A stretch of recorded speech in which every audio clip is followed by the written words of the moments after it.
ജനനത്തിലും ജീവിതത്തിലും മരണത്തിലും നിസ്തുലനായ യേശുക്രിസ്തുവിൻ്റെ അതിമഹത്വമുള്ള നാമത്തിൽ ഞങ്ങളെ കേൾക്കുന്ന എല്ലാവർക്കും സ്നേഹവന്ദനങ്ങൾ. ബൈബിളിലെ യേശുവും ഖുർആനിലെ ഈസയും ഒരാൾ തന്നെയോ എന്ന സംവാദത്തിൽ രാഹുൽ ഈശ്വർ അമ്പേ പരാജയപ്പെട്ടതുകൊണ്ട് സംവാദത്തിൽ നിന്നുള്ള ഒരൊറ്റ വീഡിയോ ക്ലിപ്പ് പോലും പ്രചരിപ്പിക്കാതെ സത്യത്തെ നേരിടാൻ കെൽപ്പില്ലാത്ത ഇസ്ലാമിക പക്ഷം എഡിറ്റ് ചെയ്ത വീഡിയോ ക്ലിപ്പുമായി സോഷ്യൽ മീഡിയയിൽ ഊടാടി സഞ്ചരിച്ചു കൊണ്ടിരിക്കുകയാണ്. ഇരുട്ടുകൊണ്ട് ഓട്ടയടയ്ക്കാൻ നോക്കുക എന്ന് പഴമക്കാർ പറയുന്നത് ഇതിനെക്കുറിച്ചാണ്. എത്ര കള്ളം പ്രചരിപ്പിച്ചാലും സത്യത്തിൻ്റെ വെളിച്ചം വരുമ്പോൾ ആ ഇരുട്ട് മാറിപ്പോകും എന്ന് അവർക്കറിയില്ല. ദാവാക്കാർക്കും അവരുടെ വാടക സംവാദകൻ രാഹുൽ ഈശ്വറിനും മറുപടി പറഞ്ഞുകൊണ്ടുള്ള കഴിഞ്ഞ വീഡിയോയിൽ ലോകത്ത് മുസ്ലിങ്ങൾ ഉൾപ്പെട്ട കലാപങ്ങൾക്കെല്ലാം കാരണം ഖുർആനാണെന്ന് അസന്നിഗ്ധമായി പ്രഖ്യാപിച്ച 1986 ഡൽഹി മെട്രോപൊളിറ്റൻ കോടതി വിധിയെക്കുറിച്ച് വിശദമായി തന്നെ സംസാരിച്ചത് നിങ്ങൾ കണ്ടു കാണും എന്ന് ഞാൻ വിചാരിക്കുന്നു. ഈ വിഷയത്തിൽ ഞങ്ങളുമായി സംവാദത്തിന് വരാൻ ധൈര്യമില്ലാത്ത മുഹമ്മദ് ഈസ അടക്കമുള്ള ദാവാക്കാർ കുറെ ട്രെയിനിങ് കൊടുത്ത് രാഹുൽ ഈശ്വറിനെ സംവാദത്തിന് വിടുകയും എന്നിട്ട് അതിൽ നിന്നുള്ള വീഡിയോ ക്ലിപ്പുകൾ എന്ന് പറയാനില്ല, ഒറ്റ ക്ലിപ്പേ ഉള്ളൂ, ആ ക്ലിപ്പ് വെട്ടിയൊട്ടിച്ച് സോഷ്യൽ മീഡിയയിൽ പ്രചരിപ്പിക്കുകയും ചെയ്തുകൊണ്ടിരിക്കുകയാണ്. മുഹമ്മദ് ഈസ, അബ്ദുള്ള ബാസിൽ, അൻസാരി സുഹ്രി തുടങ്ങിയ ഡിജിറ്റൽ ദാവാക്കാര് അവരാണ് അതിൽ പ്രധാനമായിട്ട് ചെയ്യുന്നത്. പിന്നെ രാഹുൽ ഈശ്വറും ഉണ്ട്. അപ്പൊ ഇവരോടെല്ലാം കഴിഞ്ഞ വീഡിയോയിൽ ഞാനൊരു വെല്ലുവിളി നടത്തിയിരുന്നു. ആ വെല്ലുവിളിയുടെ ക്ലിപ്പ് ഞാനിവിടെ ഇടാം. രാഹുൽ ഈശ്വറിനോടും ഈ ക്ലിപ്പ് മുറിച്ച് പ്രചരിപ്പിക്കുന്ന എല്ലാ മുസ്ലിങ്ങളോടും ഞാൻ ഉയർത്തുന്ന വെല്ലുവിളി ഇതാണ്. സകലരണത്തിനോടുള്ള വെല്ലുവിളിയാണ്. നിങ്ങൾക്ക് ധൈര്യമുണ്ടെങ്കിൽ ഈ കോടതി വിധിയെ പറ്റി ഒരു വീഡിയോ ചെയ്യ്. കോടതിക്ക് തെറ്റ് പറ്റിയതാണ്. ഇസ്ലാം സമാധാനത്തിൻ്റെ മതമായതുകൊണ്ട് ഈ 24 ആയത്തുകൾ സമാധാനമാണ് പഠിപ്പിക്കുന്നതെന്ന് നിങ്ങൾ തെളിയിക്കുക. ഇത് നിങ്ങളോടുള്ള എൻ്റെ വെല്ലുവിളിയാണ്. ഇസ്ലാം സമാധാനമാണെന്ന് പറയുന്ന മുസ്ലിമോ അമുസ്ലിമോ ആയിട്ടുള്ള, സ്ത്രീയോ പുരുഷനോ ആയിട്ടുള്ള ഏതൊരാളോടും ഞാൻ നടത്തുന്ന വെല്ലുവിളിയാണിത്. ആംബിയർ ഉണ്ടെങ്കിൽ നിങ്ങളത് തെളിയിക്കുക. വെല്ലുവിളി ഏറ്റെടുത്തിട്ടേ തെളിയിക്കുക. ഈ ഒരു വെല്ലുവിളി നടത്തുമ്പോൾ ആ ഒരു ചരിത്രവിധിക്ക് ആധാരമായ സമാധാനകാംക്ഷികളായ മനുഷ്യരെ ഞെട്ടിക്കുന്ന, മനുഷ്യരാശിക്ക് തന്നെ ഭീഷണിയായ ആ 24 ആയത്തുകൾ ഏതൊക്കെയാണെന്ന് ഞാൻ ലിസ്റ്റിട്ട് എടുത്തു പറഞ്ഞിരുന്നില്ല. കാരണം വെല്ലുവിളി ഏറ്റെടുക്കാൻ ധൈര്യമുള്ളവർക്ക് ആ 24 ആയത്തുകൾ ഡിസ്ക്രിപ്ഷനിൽ ഞാൻ കൊടുത്ത ലിങ്കിൽ കയറി വായിക്കാവുന്നതേ ഉള്ളൂവല്ലോ എന്നാണ് ഞാൻ വിചാരിച്ചത്. ഭരണപരമായ കോടതി രേഖകളും ചരിത്ര രേഖകളും വരികൾക്കിടയിലൂടെ വായിച്ച് വസ്തുതകൾ കൃത്യമായി പരിശോധിക്കുന്ന ശീലം എനിക്കുള്ളതുകൊണ്ട് ഈ ദാവാക്കാർക്കും അത്തരം നീതിന്യായ രേഖകൾ വായിച്ച് മനസ്സിലാക്കാനുള്ള കഴിവുണ്ടെന്ന് ഞാൻ തെറ്റിദ്ധരിച്ചുപോയി. അതുകൊണ്ടാണ് ആ 24 ആയത്തുകൾ ഏതാണെന്ന് ഞാൻ പറയാതിരുന്നത്. പക്ഷെ പിന്നീട് സോഷ്യൽ മീഡിയയിൽ അവരുടെ പ്രചരണങ്ങൾ കണ്ടപ്പോഴാണ് എനിക്ക് മനസ്സിലായത് അവർക്ക് എൻ്റെ വെല്ലുവിളി പിടികിട്ടിയിട്ട് പോലുമില്ല. അതാലോചിച്ചപ്പോൾ എനിക്ക് അവരോട് വല്ലാത്ത സഹതാപവും തോന്നി. പാവങ്ങൾ, നമ്മളൊരു കാര്യം പറയുമ്പോൾ അതെന്താണെന്ന് മനസ്സിലാക്കാനുള്ള വിവരം പോലും ഇല്ലാത്ത അവരെ സഹായിക്കേണ്ടത് നമ്മുടെ കടമയാണ്. ഔദാര്യവാനായ ഒരു മനുഷ്യൻ എന്ന നിലയിലും ഒരു ക്രിസ്ത്യാനി എന്ന നിലയിലും എൻ്റെ കടമയും ധാർമ്മിക ഉത്തരവാദിത്വവുമായിട്ട് ഞാൻ കാണുന്നു. അതുകൊണ്ട് എൻ്റെ ദാവാക്കാരായ സുഹൃത്തുക്കളെയും അവരുടെ കൂലിക്കാരനായ രാഹുൽ ഈശ്വറിനെയും സഹായിക്കാൻ വേണ്ടി എന്തെങ്കിലും ഒന്ന് ചെയ്യണമല്ലോ എന്ന തികച്ചും സതുദ്ദേശത്തിലാണ് ഞാൻ ഈ വീഡിയോ ചെയ്യുന്നത്. മനുഷ്യർക്കിടയിൽ വിദ്വേഷം, ശത്രുത, ദുഷ്ടത, വഞ്ചന, ചതി, വെറുപ്പ്, കലഹം, കവർച്ച, കൊലപാതകം എന്നിവയ്ക്കെല്ലാം ഹേതുവാകുന്നത് ഈ ഗ്രന്ഥമാണെന്ന്, ഖുർആൻ എന്ന ഈ ഗ്രന്ഥമാണെന്ന് ഡൽഹി മെട്രോപൊളിറ്റൻ കോടതി കണ്ടെത്തിയ ആ 24 ആയത്തുകൾ ഏതൊക്കെയാണെന്ന് ഞാൻ തന്നെ അവർക്ക് വായിച്ച് വിശദീകരിച്ചു കൊടുത്ത് സഹായിക്കുകയാണ്. ഈ വീഡിയോയിലും ഇനി തുടർന്ന് വരുന്ന വീഡിയോകളിലും ആ 24 ആയത്തുകളാണ് ഞാൻ അവർക്ക് കേൾപ്പിച്ചു കൊടുക്കുന്നത്. വെറുതെ വായിച്ച് കേൾപ്പിക്കുകയല്ല, ഒരു നിയമത്തിൻ്റെ മൈക്രോസ്കോപ്പിലൂടെ പരിശോധിക്കാൻ പോവുകയാണ്. ഈ Delhi metropolitan magistrate justice ZS ലോഹത്തിൻ്റെ നിരീക്ഷണങ്ങളുടെ അടിസ്ഥാനത്തിൽ നിയമത്തിൻ്റെ കണ്ണിലൂടെ ആ 24 ആയത്തുകളെയും എൻ്റെ വെല്ലുവിളി ഏറ്റെടുക്കാൻ വരുന്നവരുടെ മുമ്പാകെ ഞാൻ തുറന്നു വയ്ക്കുകയാണ്.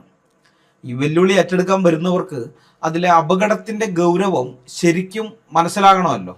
ഇപ്പോൾ ഞങ്ങളുടെ നാട്ടിൽ കാരണന്മാർ പറയും, ആഴമറിയാതെ കുളത്തിൽ ചാടാൻ നിൽക്കരുതെന്ന്. ഞങ്ങളുടെ നാട്ടിലൊരു ചൊല്ലാണ്. അപ്പോൾ എൻ്റെ വെല്ലുവിളിയുടെ കുളത്തിലേക്ക് ചാടാൻ തയ്യാറായി ഈ ദാവാക്കാരോ അല്ലെങ്കിൽ രാഹുൽ ഈശ്വറോ ആര് വന്നാലും അവർ ആഴമറിയാത്തത് കൊണ്ട് അതിൽ മുങ്ങിച്ചാകാൻ പാടില്ല എന്നുള്ള അതിയായ ആഗ്രഹം എനിക്കുള്ളതിനാലാണ്. അതുപോലെ തന്നെ ഈ വെല്ലുവിളിയുടെ ആഴം എത്രത്തോളമാണെന്ന് അവരെ ബോധ്യപ്പെടുത്തേണ്ടത് എൻ്റെ ധാർമ്മിക ബാധ്യതയാണ് എന്നുള്ളതും കൊണ്ടും കൂടിയാണ് ഞാൻ ഈ വീഡിയോകൾ ചെയ്യുന്നത്. ഇതിലെ ഓരോ ആയത്തുകളും കോടതി അതിനെ കീറിമുറിച്ച രീതിയും കണ്ട് നന്നായി പഠിച്ചിട്ട് വേണം എൻ്റെ വെല്ലുവിളി ഏറ്റെടുക്കാൻ വരാൻ എന്ന് ഞാൻ ഓർമ്മിപ്പിക്കുകയാണ്.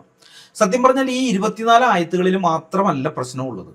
ഒരു ബഹുസ്വര സമൂഹത്തിൽ പരസ്പര വിദ്വേഷവും മതസ്പർദ്ധയും മാനവിക വിരുദ്ധതയും വളർത്തുന്ന 100 ആയത്തുകളിലധികം അർത്ഥമറിഞ്ഞ് ഖുർആൻ വായിക്കുന്ന ഏതൊരാൾക്കും അതിൽ നിന്ന് കണ്ടെടുക്കാൻ സാധിക്കും. എന്നാൽ കോടതി വിധിക്ക് ആധാരമായ കേസിന് കാരണമായിട്ടുള്ള പോസ്റ്റർ ഉണ്ടല്ലോ, അത് വെറും 24 ആയത്തുകൾ മാത്രമായിരുന്നു അതിനകത്തുണ്ടായിരുന്നു പോസ്റ്ററുകളിൽ. അതുകൊണ്ട് കോടതി പരിശോധിച്ച ആ 24 ആയത്തുകൾ മാത്രമേ ഞാനിപ്പോൾ വിശകലനം ചെയ്യാൻ ഉദ്ദേശിക്കുന്നുള്ളൂ. അത് ഈ ഒറ്റ വീഡിയോയിലല്ല, തുറന്നുള്ള വീഡിയോകളിലായിട്ട്.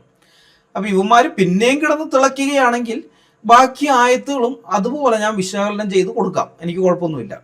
ഒരു മതേതര രാജ്യത്തെ ന്യായാധിപൻ യാതൊരു മുൻവിധിയുമില്ലാതെ തെളിവുകളുടെയും പ്രമാണങ്ങളുടെയും അടിസ്ഥാനത്തിൽ ഈ ആയത്തുകൾ പരിശോധിച്ചപ്പോൾ അദ്ദേഹത്തിന് ബോധ്യപ്പെട്ട ഒരു പച്ചയായ സത്യമുണ്ട്. ഈ ഖുർആൻ ആയത്തുകൾ മനുഷ്യരാശിക്ക് ഹാനികരമാണെന്നും മനുഷ്യർക്കിടയിൽ വിദ്വേഷം ഉളവാക്കുന്നതാണെന്നും സമൂഹത്തിൽ ഭിന്നതകൾ സൃഷ്ടിക്കുന്നതാണെന്നുമാണ് കോടതി കണ്ടെത്തിയത്. ഇത് ഞാൻ പറയുന്നതല്ല, ഈ തെളിവുകൾ പരിശോധിച്ച് ബോധ്യപ്പെട്ടതിന് ശേഷം ഇന്ത്യയിലെ ഒരു കോടതി ഔദ്യോഗികമായി രേഖപ്പെടുത്തിയതാണ്. അതായത് കോടതി വിധിയാണ്, ഇതൊരു ജഡ്ജ്മെൻ്റാണ്. ജഡ്ജ്മെൻറ്റിൽ നിന്നാണ് ഞാൻ ഈ പറഞ്ഞത്. ഈ സത്യങ്ങൾ പൊതുസമൂഹത്തിന് മുമ്പിൽ വിളിച്ചു പറയുമ്പോൾ പതിവ് പോലെ ദാവാക്കാരും അവരുടെ കൂലിക്കാരനായ രാഹുൽ ഈശ്വറും എന്തായിരിക്കും പറയാൻ പോകുന്നത് എന്ന കാര്യം എനിക്കറിയാം.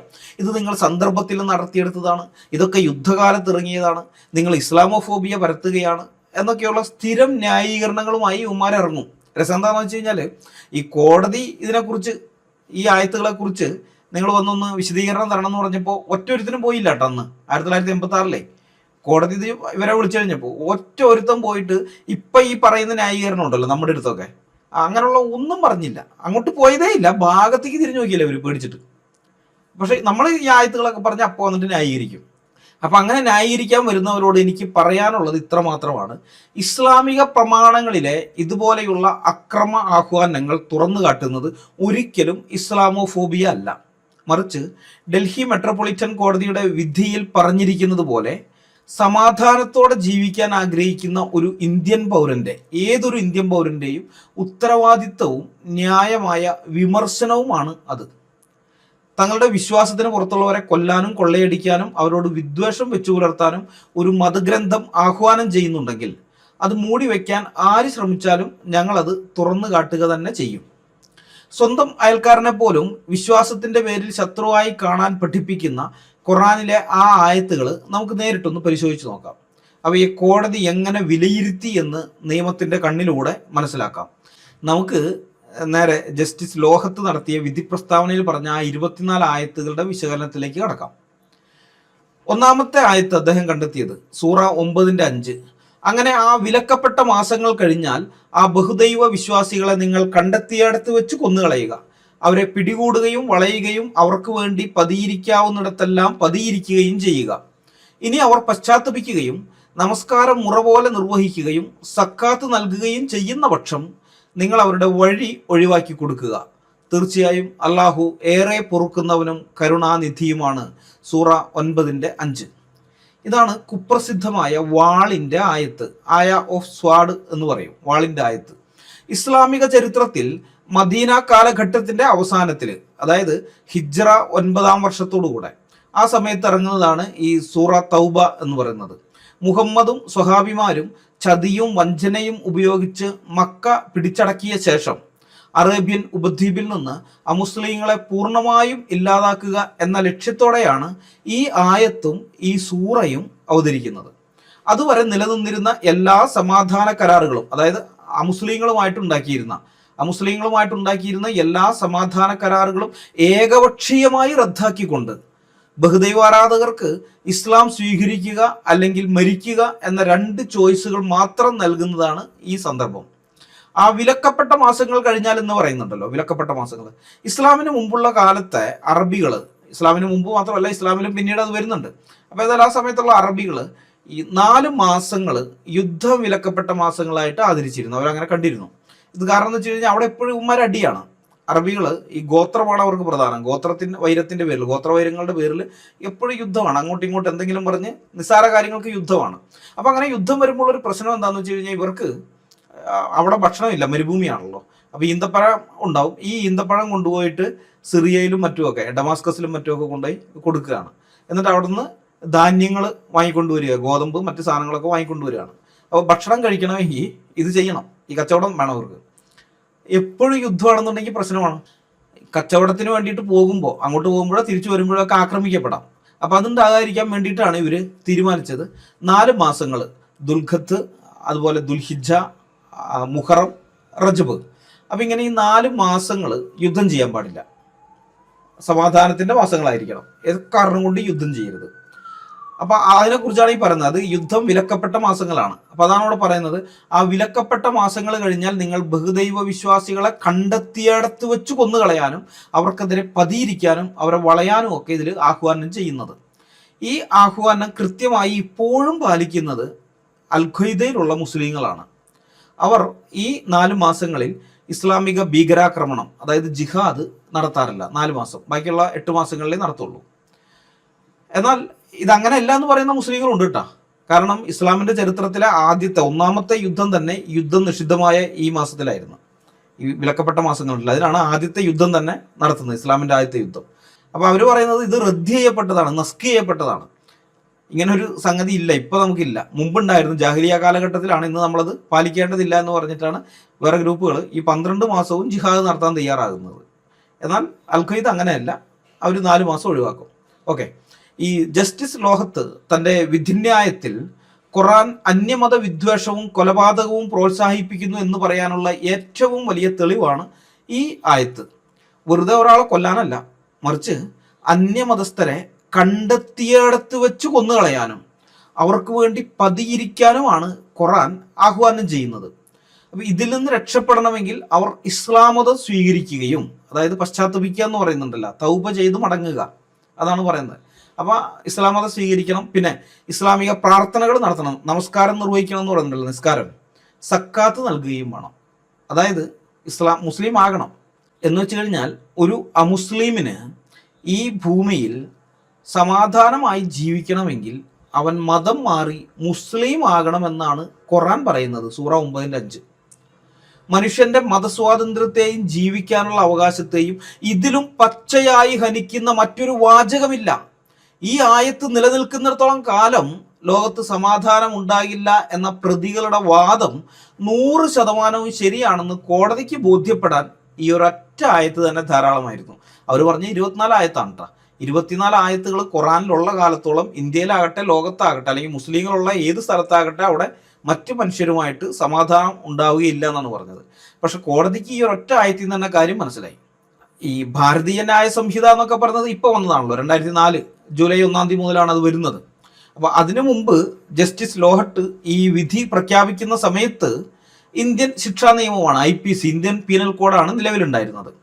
ഡൽഹി മെട്രോപൊളിറ്റൻ കോടതിക്ക് മനസ്സിലായി സൂറ 9:5 ഇന്ത്യൻ പീനൽ കോഡിന്റെ പല വകുപ്പുകളുടെയും നഗ്നമായ ലംഘനമാണെന്നുള്ളത്.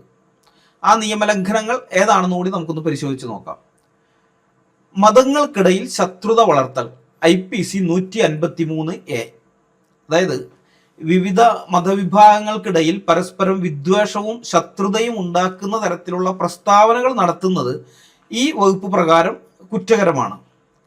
അപ്പോൾ ഇവിടെ ഒരു പ്രത്യേക വിഭാഗത്തെ, അതായത് ബഹുദൈവ വിശ്വാസികളെ കണ്ടെത്തുന്നിടത്ത് വെച്ച് കൊന്നുകളയാനും അവർക്കായി പതിയിരിക്കാനുമുള്ള ആഹ്വാനം സമൂഹത്തിലെ മതസൗഹാർദ്ദം തകർക്കുന്നതിനും വിഭാഗീയത സൃഷ്ടിക്കുന്നതിനും കാരണമാകുന്ന ഒന്നാണ്.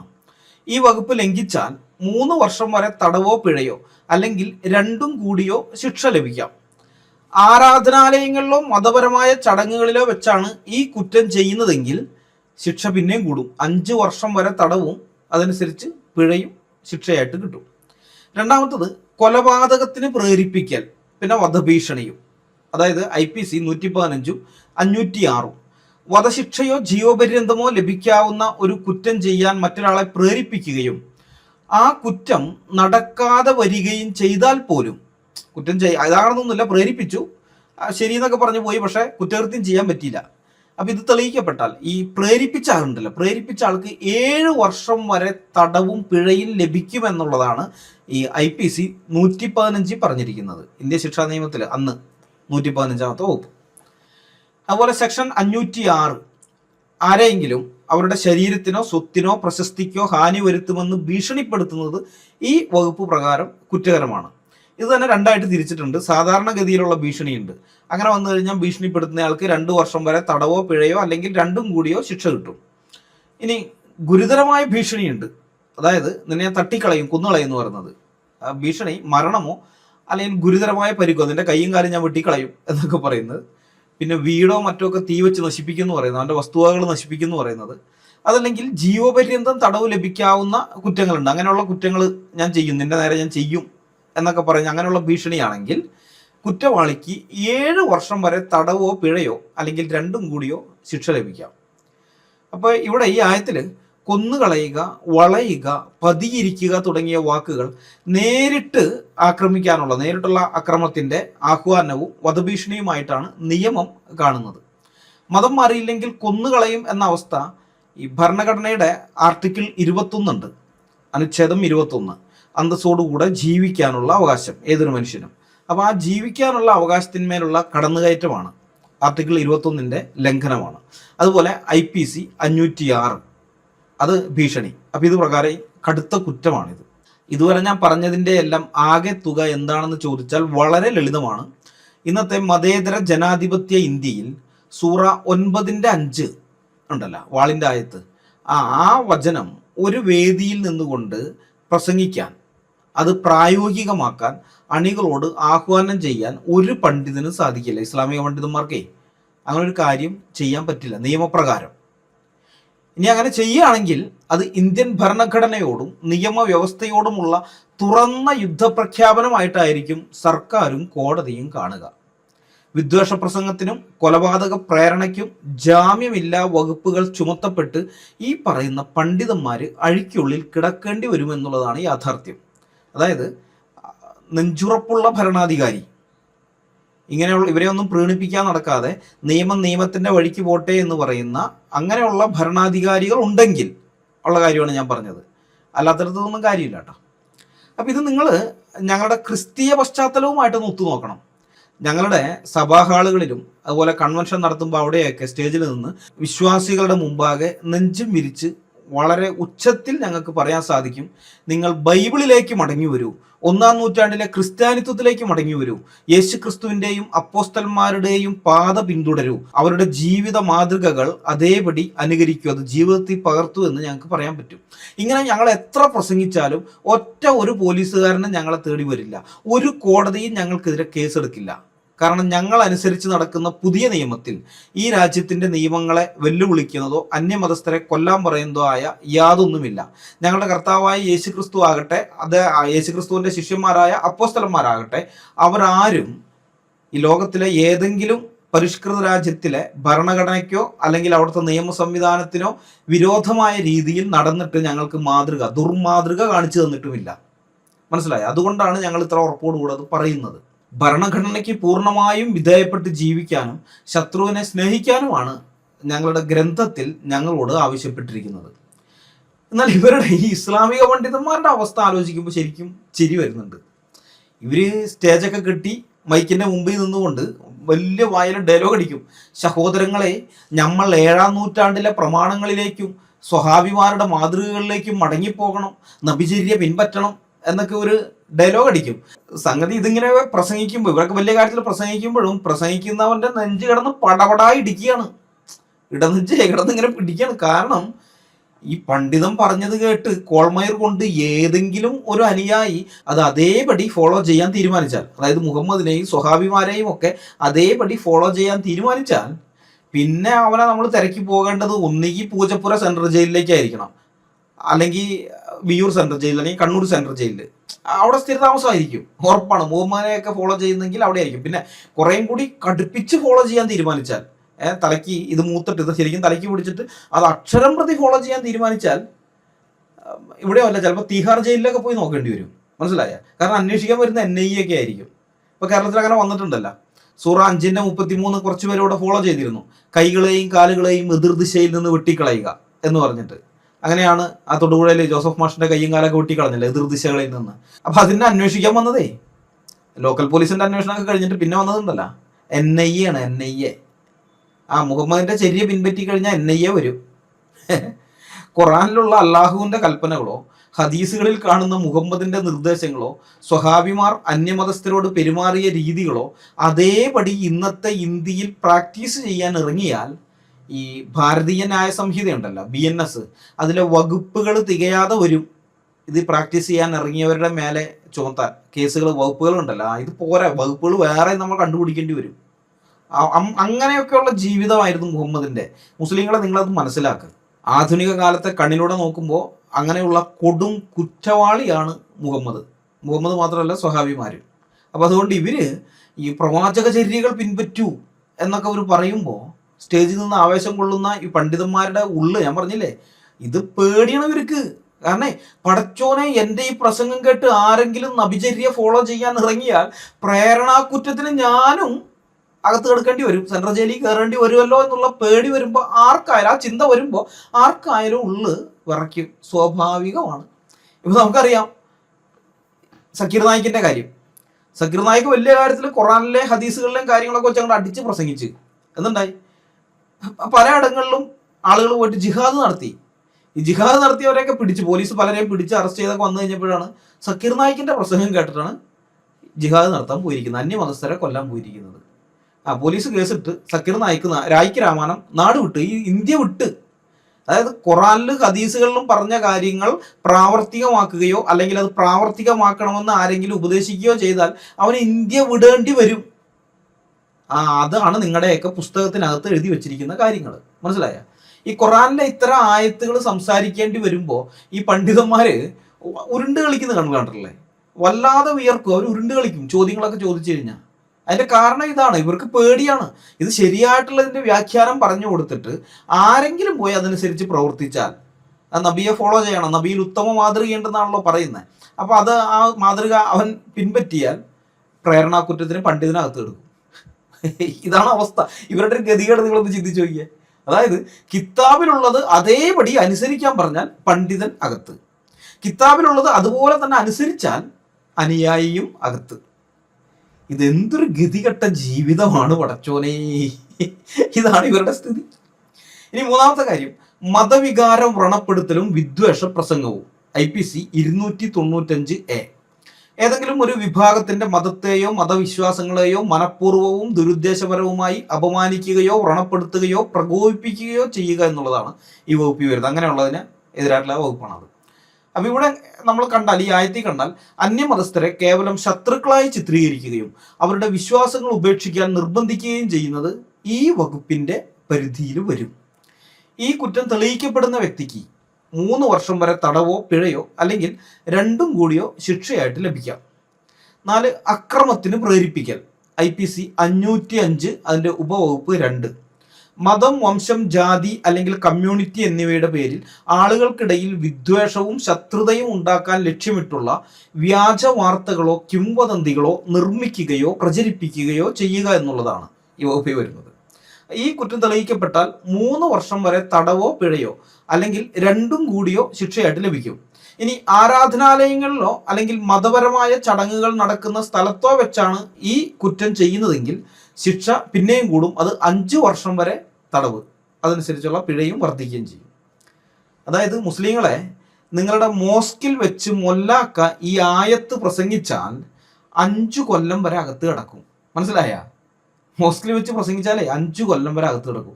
ആ രീതിയിലാണ് ഇന്ത്യൻ പീനൽ കോഡ് എഴുതിയ തോമസ് ബാബിങ്ടൺ മെക്കാളയും ഇന്ത്യൻ ഭരണഘടന എഴുതിയ ഡോക്ടർ അംബേദ്കറും നിങ്ങൾക്ക് പണി തന്നിരിക്കുന്നത്. ഖുറാനിൽ നമ്മൾ നസ്ക് എന്ന് പറയുന്ന ഒരു സംഗതി കാണുന്നുണ്ട്. നസ്ക് എന്ന് വെച്ചാൽ അള്ളാഹു ഇവരുടെ വിശ്വാസം അനുസരിച്ച് സർവജ്ഞാനിയായ അള്ളാഹു, ഭൂതകാലവും വർത്തമാനകാലവും ഭാവി കാലവും ഒരുപോലെ കാണുന്ന, ഒരുപോലെ അറിയാൻ കഴിയുന്ന സർവജ്ഞാനിയായ അള്ളാഹു ഇതാ മുഹമ്മദിനൊരു നിയമം അവതരിപ്പിക്കുകയാണ്. നിയമം അവതരിപ്പിച്ച് കഴിഞ്ഞതിന് ശേഷമാണ് അള്ളാഹ്ക്ക് മനസ്സിലാകുന്നത് ഇതിന് പോരായ്മയുണ്ട്, ഈ നിയമത്തിൽ കുറേ പ്രശ്നങ്ങളുണ്ട്, പോരായ്മയുണ്ട്, അതുകൊണ്ട് വേറെ നിയമം വേണം. ഇത് അല്ലെങ്കിൽ ഒരു ആയത്ത് അവതരിപ്പിക്കുന്നു, ആ ആയത്തിന് പോരായ്മയുണ്ട്, വേറെ ആയത്ത്, ആദ്യത്തെ ആയത്ത് റദ്ദ് ചെയ്ത് കളയാണ്, റദ്ദ് ചെയ്ത് കളഞ്ഞിട്ട് വേറെ ആയത്ത് ഇറക്കുകയാണ്. പക്ഷെ കുറച്ചാൾ കഴിഞ്ഞപ്പോൾ മനസ്സിലായി ഈ ആയത്തിനും പ്രശ്നമുണ്ട്. അപ്പോൾ അല്ലാഹു എന്ത് ചെയ്യുന്നറിയോ, വീണ്ടും അത് റദ്ദ് ചെയ്യും. അതായത് ആദ്യം ഒരിക്കൽ റദ്ദ് ചെയ്തു, പുതിയത് ഇറക്കിയാണ്, അതിനും പ്രശ്നം, അത് റദ്ദ് ചെയ്തിട്ട് അടുത്തത് കൊണ്ടുവരും. കുറേ കാലം കഴിഞ്ഞപ്പോൾ മനസ്സിലായി എടാ ഈ പുതുതായിട്ട് കൊണ്ടുവന്ന നിയമവും നടപടിയാവില്ല, സംഗതി പോക്കാണ്. അപ്പോൾ അള്ളാഹു വീണ്ടും അത് റദ്ദ് ചെയ്യും, എന്നിട്ട് അടുത്ത നിയമം കൊണ്ടുവരും. ആയത്തുകൾ ഇങ്ങനെ മാറിക്കൊണ്ടിരിക്കും. ഇത് നമ്മൾ ഇസ്ലാമിൻ്റെ ചരിത്രമൊക്കെ നോക്കിക്കഴിഞ്ഞാൽ രസമാണ്. മുഹമ്മദിൻ്റെ ജീവിതകാലത്ത് പല വട്ടം ഖുർആൻ ഇങ്ങനെ തിരുത്തി എഴുതപ്പെട്ടിട്ടുണ്ട്. ആദ്യം ഒരെണ്ണം കൊണ്ടുവരുന്നു, അത് ശരിയാവില്ല എന്ന് കാണുമ്പോൾ അത് മാറ്റി അടുത്ത ആയത്ത്, മലക്ക് വന്ന് അടുത്ത ആയത്ത് പറഞ്ഞു കൊടുക്കും, അതാണ്. പിന്നെ അത് ശരിയാവില്ല, അടുത്ത ആയത്ത്, ഇതിങ്ങനെ വന്നുകൊണ്ടേ ഇരിക്കുകയാണ്. അതുകൊണ്ട് ഈ മുഹമ്മദ് മരിക്കുന്നത് വരേക്കും ഖുർആൻ ഒരു സ്ഥിരതയോ ആധികാരികതയോ ഉണ്ടായിരുന്നില്ല. കാരണം എപ്പോൾ വേണമെങ്കിലും ഇത് മാറാം, മലക്ക് എപ്പോൾ വേണമെങ്കിലും ആയത്ത് കൊണ്ടുവരാം, അപ്പോൾ പിന്നെ നിലവിലുള്ളത് റദ്ദ് ചെയ്യപ്പെടാം. അപ്പോൾ അതുകൊണ്ടാണ് മുഹമ്മദിൻ്റെ കാലഘട്ടത്തിൽ ഇവരൊന്നും ഇതിന് വലിയ വില കൽപ്പിക്കാതിരുന്നത്. ഇതൊന്നും പുസ്തക രൂപത്തിലാക്കണമെന്ന് പോലും അവർക്ക് തോന്നിയില്ലല്ലോ. അതിൻ്റെ കാരണം ഇത് എപ്പോഴും മാറ്റാം, എന്തിനാ കഷ്ടപ്പെട്ട് എഴുതുന്നത്, എഴുതി വെച്ച് കഴിഞ്ഞ ശേഷം നാളെ ഇത് മാറ്റി കളയണ്ടല്ലേ, അപ്പോൾ വേണ്ട എന്ന് വെച്ച് വിടുക ചെയ്തത്.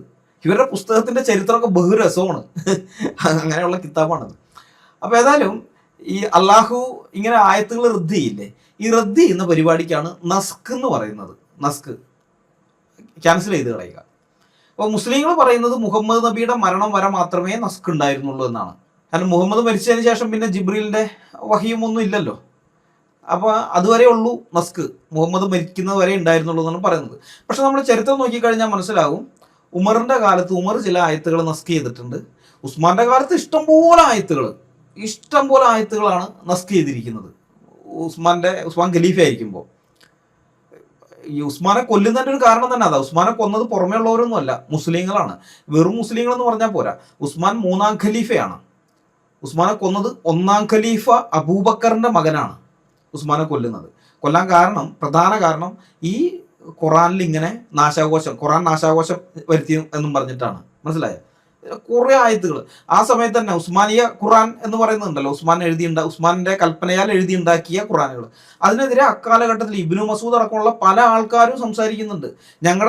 എൻ്റെ കൈവശമുള്ള ഖുറാനിലെ പല ആയത്തുകളും അതിൽ കാണുന്നില്ലല്ലോ എന്ന്, എൻ്റെ കയ്യിൽ ഇല്ലാത്ത പല ആയത്തുകളും അവിടെ കാണുന്നുണ്ടല്ലോ എന്ന് കുറേ പേര് പറഞ്ഞിട്ടുണ്ട്, ഒരാളൊന്നുമല്ല. അപ്പം ഞാൻ പറഞ്ഞത് നസ്ക് എന്ന് പറയുന്നത് അത് മുഹമ്മദിൻ്റെ കാലത്ത് മാത്രമല്ല, അത് ഉമറിൻ്റെ കാലത്തും ഉസ്മാൻ്റെ കാലത്തും ഒക്കെ ഉണ്ടായിട്ടുണ്ട്. ഓക്കെ, ഇപ്പം അതല്ല നമ്മുടെ ഇവിടുത്തെ വിഷയം, അതുകൊണ്ട് ഞാൻ വിടുകയാണ്. പക്ഷെ അത് രസകരമായ വിഷയമാണ്, ഈ ഖുറാൻ്റെ ക്രോഡീകരണ ചരിത്രം.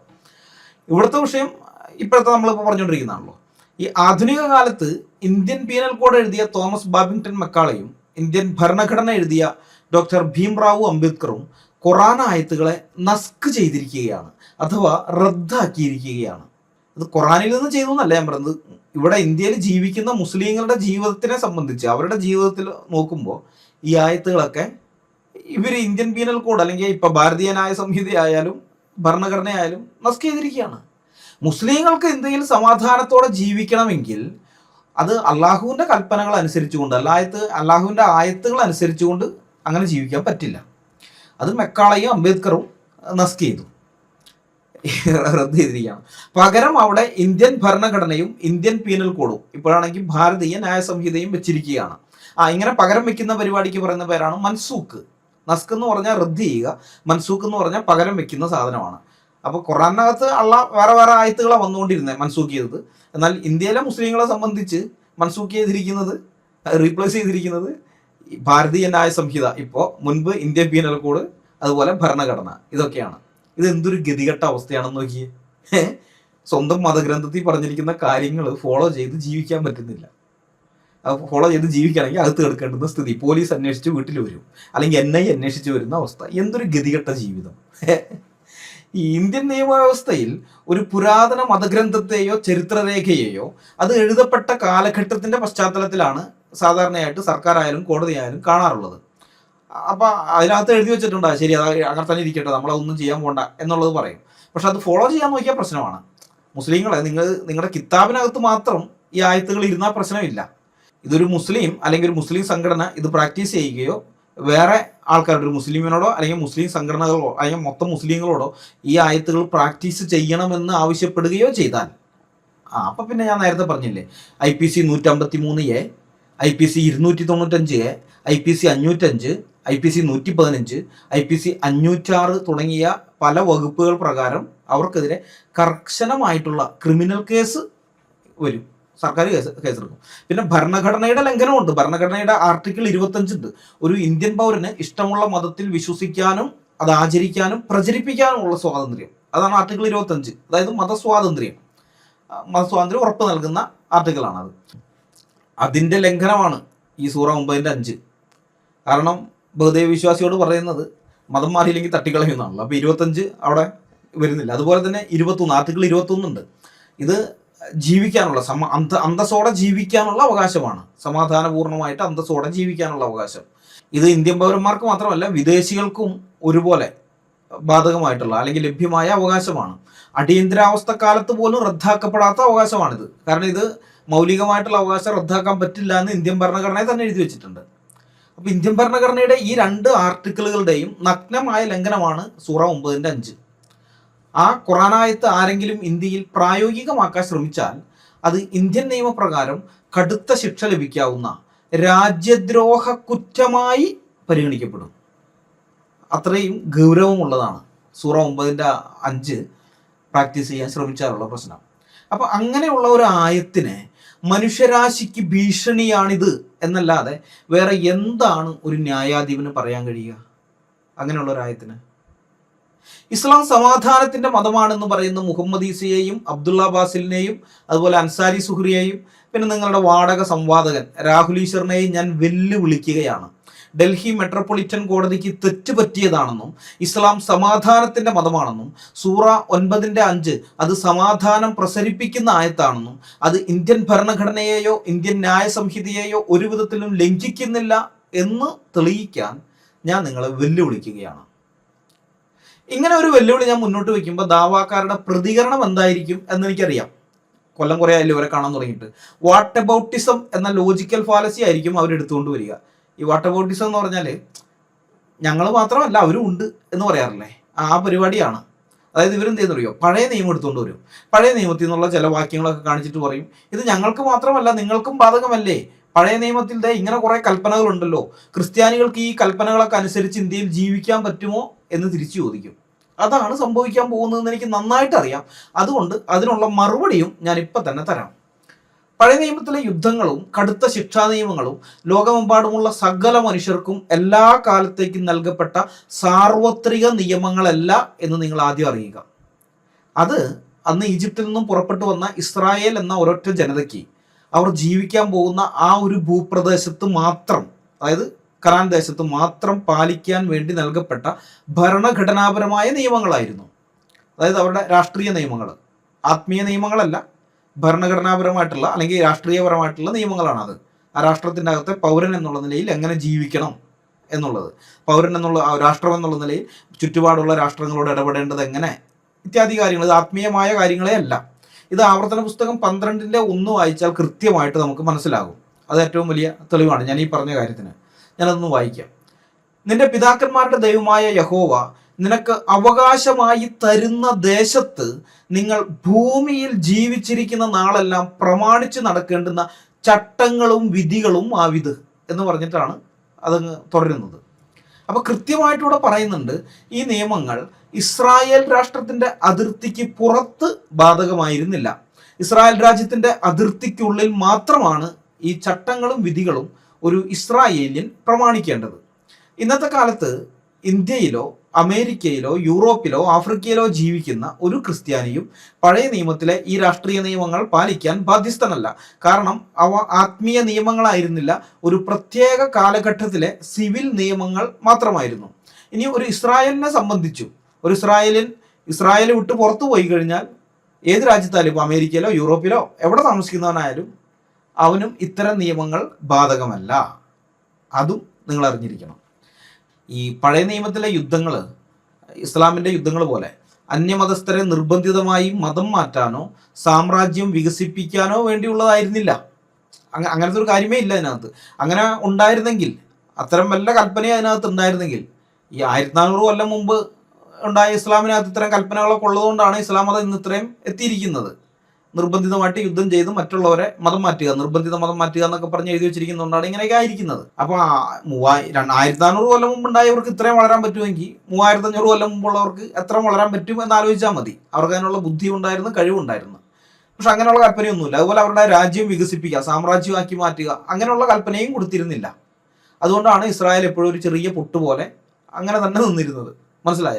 ദാവീദിനെ പോലെയൊക്കെയുള്ള ശക്തരായ രാജാക്കന്മാരുണ്ടായ സമയത്തും അവരുടെ രാജ്യം അതിൽ കൂടുതൽ ഒരളവുണ്ടായിരുന്നു. ആ രാജ്യത്തിന്റെ അതിർത്തി അത് വിട്ടിട്ട് പുറത്തേക്കൊന്നും പോയിട്ടില്ല. അപ്പൊ എന്തുകൊണ്ടാണ് ഈ കനാന്യരെ നശിപ്പിക്കാൻ ദൈവം പറഞ്ഞതെന്ന് വെച്ച് കഴിഞ്ഞാൽ അതിന് വേറെ കാരണങ്ങളാണ്. അതായത് 100 കണക്കിന് വർഷങ്ങളായി കടുത്ത ധാർമ്മിക അധപ്പതനത്തിലും സ്വന്തം കുഞ്ഞുങ്ങളെ തീയിലിട്ട് ചുട്ടുകൊല്ലുന്നത് ഉൾപ്പെടെയുള്ള പൈശാചിക ആചാരങ്ങളിലും ഏർപ്പെട്ടിരുന്ന കനാൻ ദേശക്കാർക്ക് ദൈവം നൽകിയ ശിക്ഷാവിധിയായിരുന്നു അത്. ഈ കുറെ ദേവന്മാരുണ്ട് അവർക്ക്. നമ്മൾ ഇന്നത്തെ കാലത്തെ ഇതിലാണ് നോക്കുന്നത്, വിഗ്രഹാരാധകരെ കൊല്ലാനൊക്കെ പറഞ്ഞിരിക്കുന്നത്. ചുമ്മാ വിഗ്രഹാരാധനയല്ല, ഇന്നത്തെ പോലത്തെ വിഗ്രഹാരാധനയല്ല. ആ വിഗ്രഹത്തിൻ്റെയൊക്കെ മുമ്പിൽ ബലിയർപ്പിക്കുന്നത് സ്വന്തം കുഞ്ഞുങ്ങളെയാണ്, സ്വന്തം വീട്ടിലുള്ളവരെ, അല്ലെങ്കിൽ വേറെ ദാസന്മാരെയും മറ്റൊക്കെയുള്ള ആൾക്കാരെ, അല്ലെങ്കിൽ അടിമകളെ, അതിനു വേണ്ടി തന്നെ പണം കൊടുത്ത അടിമകളെ വാങ്ങിയിട്ട് നരബലി, ഇതൊക്കെയാണ് ചെയ്തിരുന്നത്. ഇതേപോലെയുള്ള എല്ലാ മ്ലേച്ഛതകളും ചെയ്തിരുന്നത്. അപ്പൊ അത്തരം പ്രവൃത്തികൾക്കൊക്കെ ഉള്ള ശിക്ഷയായിട്ടാണ് ദൈവം അവരുടെ മേൽ ന്യായവിധി നടത്തുന്നത്. ഈ കാര്യം ബൈബിള് കൃത്യമായിട്ട് പറയുന്നുണ്ട്, പലയിടത്ത് പറയുന്നുണ്ട്. ഞാൻ ഒരു വാക്യം മാത്രം എടുക്കാം. ആവർത്തനം 9:5. നീ അവരുടെ ദേശം കൈവശമാക്കുവാൻ ചെല്ലുന്നത്, ഇസ്രായേൽ ജനത്തോട് പറയാണ്, നീ അവരുടെ ദേശം കൈവശമാക്കാൻ ചെല്ലുന്നത് നിന്റെ നീതി നിമിത്തവും നിന്റെ ഹൃദയപരമാർത്ഥത നിമിത്തവും അല്ല. ദൈവം പറയാണ്, നീ വലിയ നീതിമാനായതുകൊണ്ടോ അല്ലെങ്കിൽ നിനക്ക് നിന്റെ ഹൃദയപരമാർത്ഥത വലിയ സംഭവമായതുകൊണ്ടൊന്നും അല്ല, ആ ജാതിയുടെ ദുഷ്ടത നിമിത്തവും. എടുത്തു പറയണം, ആ ജാതിയുടെ ദുഷ്ടത നിമിത്തവും. പിന്നെ അബ്രഹാം, ഇസഹാക്ക്, യാക്കോബ് എന്ന നിന്റെ പിതാക്കന്മാരോട് യഹോവ സത്യം ചെയ്ത വചനം നിവർത്തിക്കേണ്ടതിനും അത്രേ നിന്റെ ദൈവമായ യഹോവ അവരെ നിന്റെ മുമ്പിൽ നിന്ന് നീക്കിക്കളയുന്നത്. ആവർത്തനം 9:5. അതായത് അവിടുത്തെ ജനതയുടെ ക്രൂരതകൾക്കെതിരെ അന്നത്തെ ഭരണകൂടം, ഇസ്രായേൽ ഭരണകൂടം നടപ്പാക്കിയ ശിക്ഷയായിരുന്നു അത്. അല്ലാതെ ലോകം മുഴുവനുമുള്ള അന്യമതസ്ഥരെ കൊന്നൊടുക്കാനുള്ള ഒരു ആഹ്വാനമായിരുന്നില്ല. പിടികിട്ടുന്നുണ്ടാ? ഒരു ക്രിസ്ത്യാനിയെ സംബന്ധിച്ച് അവൻ ജീവിക്കേണ്ടത് പഴയ നിയമത്തിലെ രാഷ്ട്രീയ നിയമങ്ങൾ അനുസരിച്ചല്ല, മറിച്ച് യേശുക്രിസ്തു സ്ഥാപിച്ച പുതിയ നിയമത്തിന്റെ അടിസ്ഥാനത്തിലാണ്. യേശുക്രിസ്തു വന്നതോടുകൂടി ദൈവരാജ്യം എന്നത് ഒരു ഭൂമിശാസ്ത്രപരമായ രാഷ്ട്രമല്ലാതായിട്ട് മാറി. ഭൂമിശാസ്ത്രപരമായ അതിർത്തികളുള്ള രാഷ്ട്രമല്ല, മറിച്ച് അതൊരു ആത്മീയ രാജ്യമായിട്ട് തീർന്നു. ഈ മാറ്റം യേശുക്രിസ്തു തന്നെ പിലാത്തോസിനോട് വ്യക്തമാക്കുന്നുണ്ട്. യോഹന്നാന്റെ സുവിശേഷം 18-36 വാക്യം. കർത്താവ് പിലാത്തോസിനോട് പറയുകയാണ്, എൻ്റെ രാജ്യം ഐഹികമല്ല. എൻ്റെ രാജ്യം ഐഹികമായിരുന്നുവെങ്കിൽ എന്നെ യഹൂദന്മാരുടെ കയ്യിൽ ഏൽപ്പിക്കാതെ വണ്ണം എൻ്റെ ചേവകർ പോരാടുമായിരുന്നു. എന്നാൽ എൻ്റെ രാജ്യം ഐഹികമല്ല എന്ന് യേശു ഉത്തരം പറഞ്ഞു. യോഹന്നാൻ 18:36. ഇതുകൂടാതെ യേശുവിനെ പിടിക്കാൻ വന്നവരെ വെട്ടാൻ വാളോങ്ങിയ പത്രോസിനോട് യേശു കൽപ്പിക്കുന്നത് ഇങ്ങനെയാണ്. മത്തായി 26:52. വാൾ ഉറയിലിടുക, വാൾ എടുക്കുന്നവരൊക്കെയും വാളാൽ നശിച്ചു പോകും.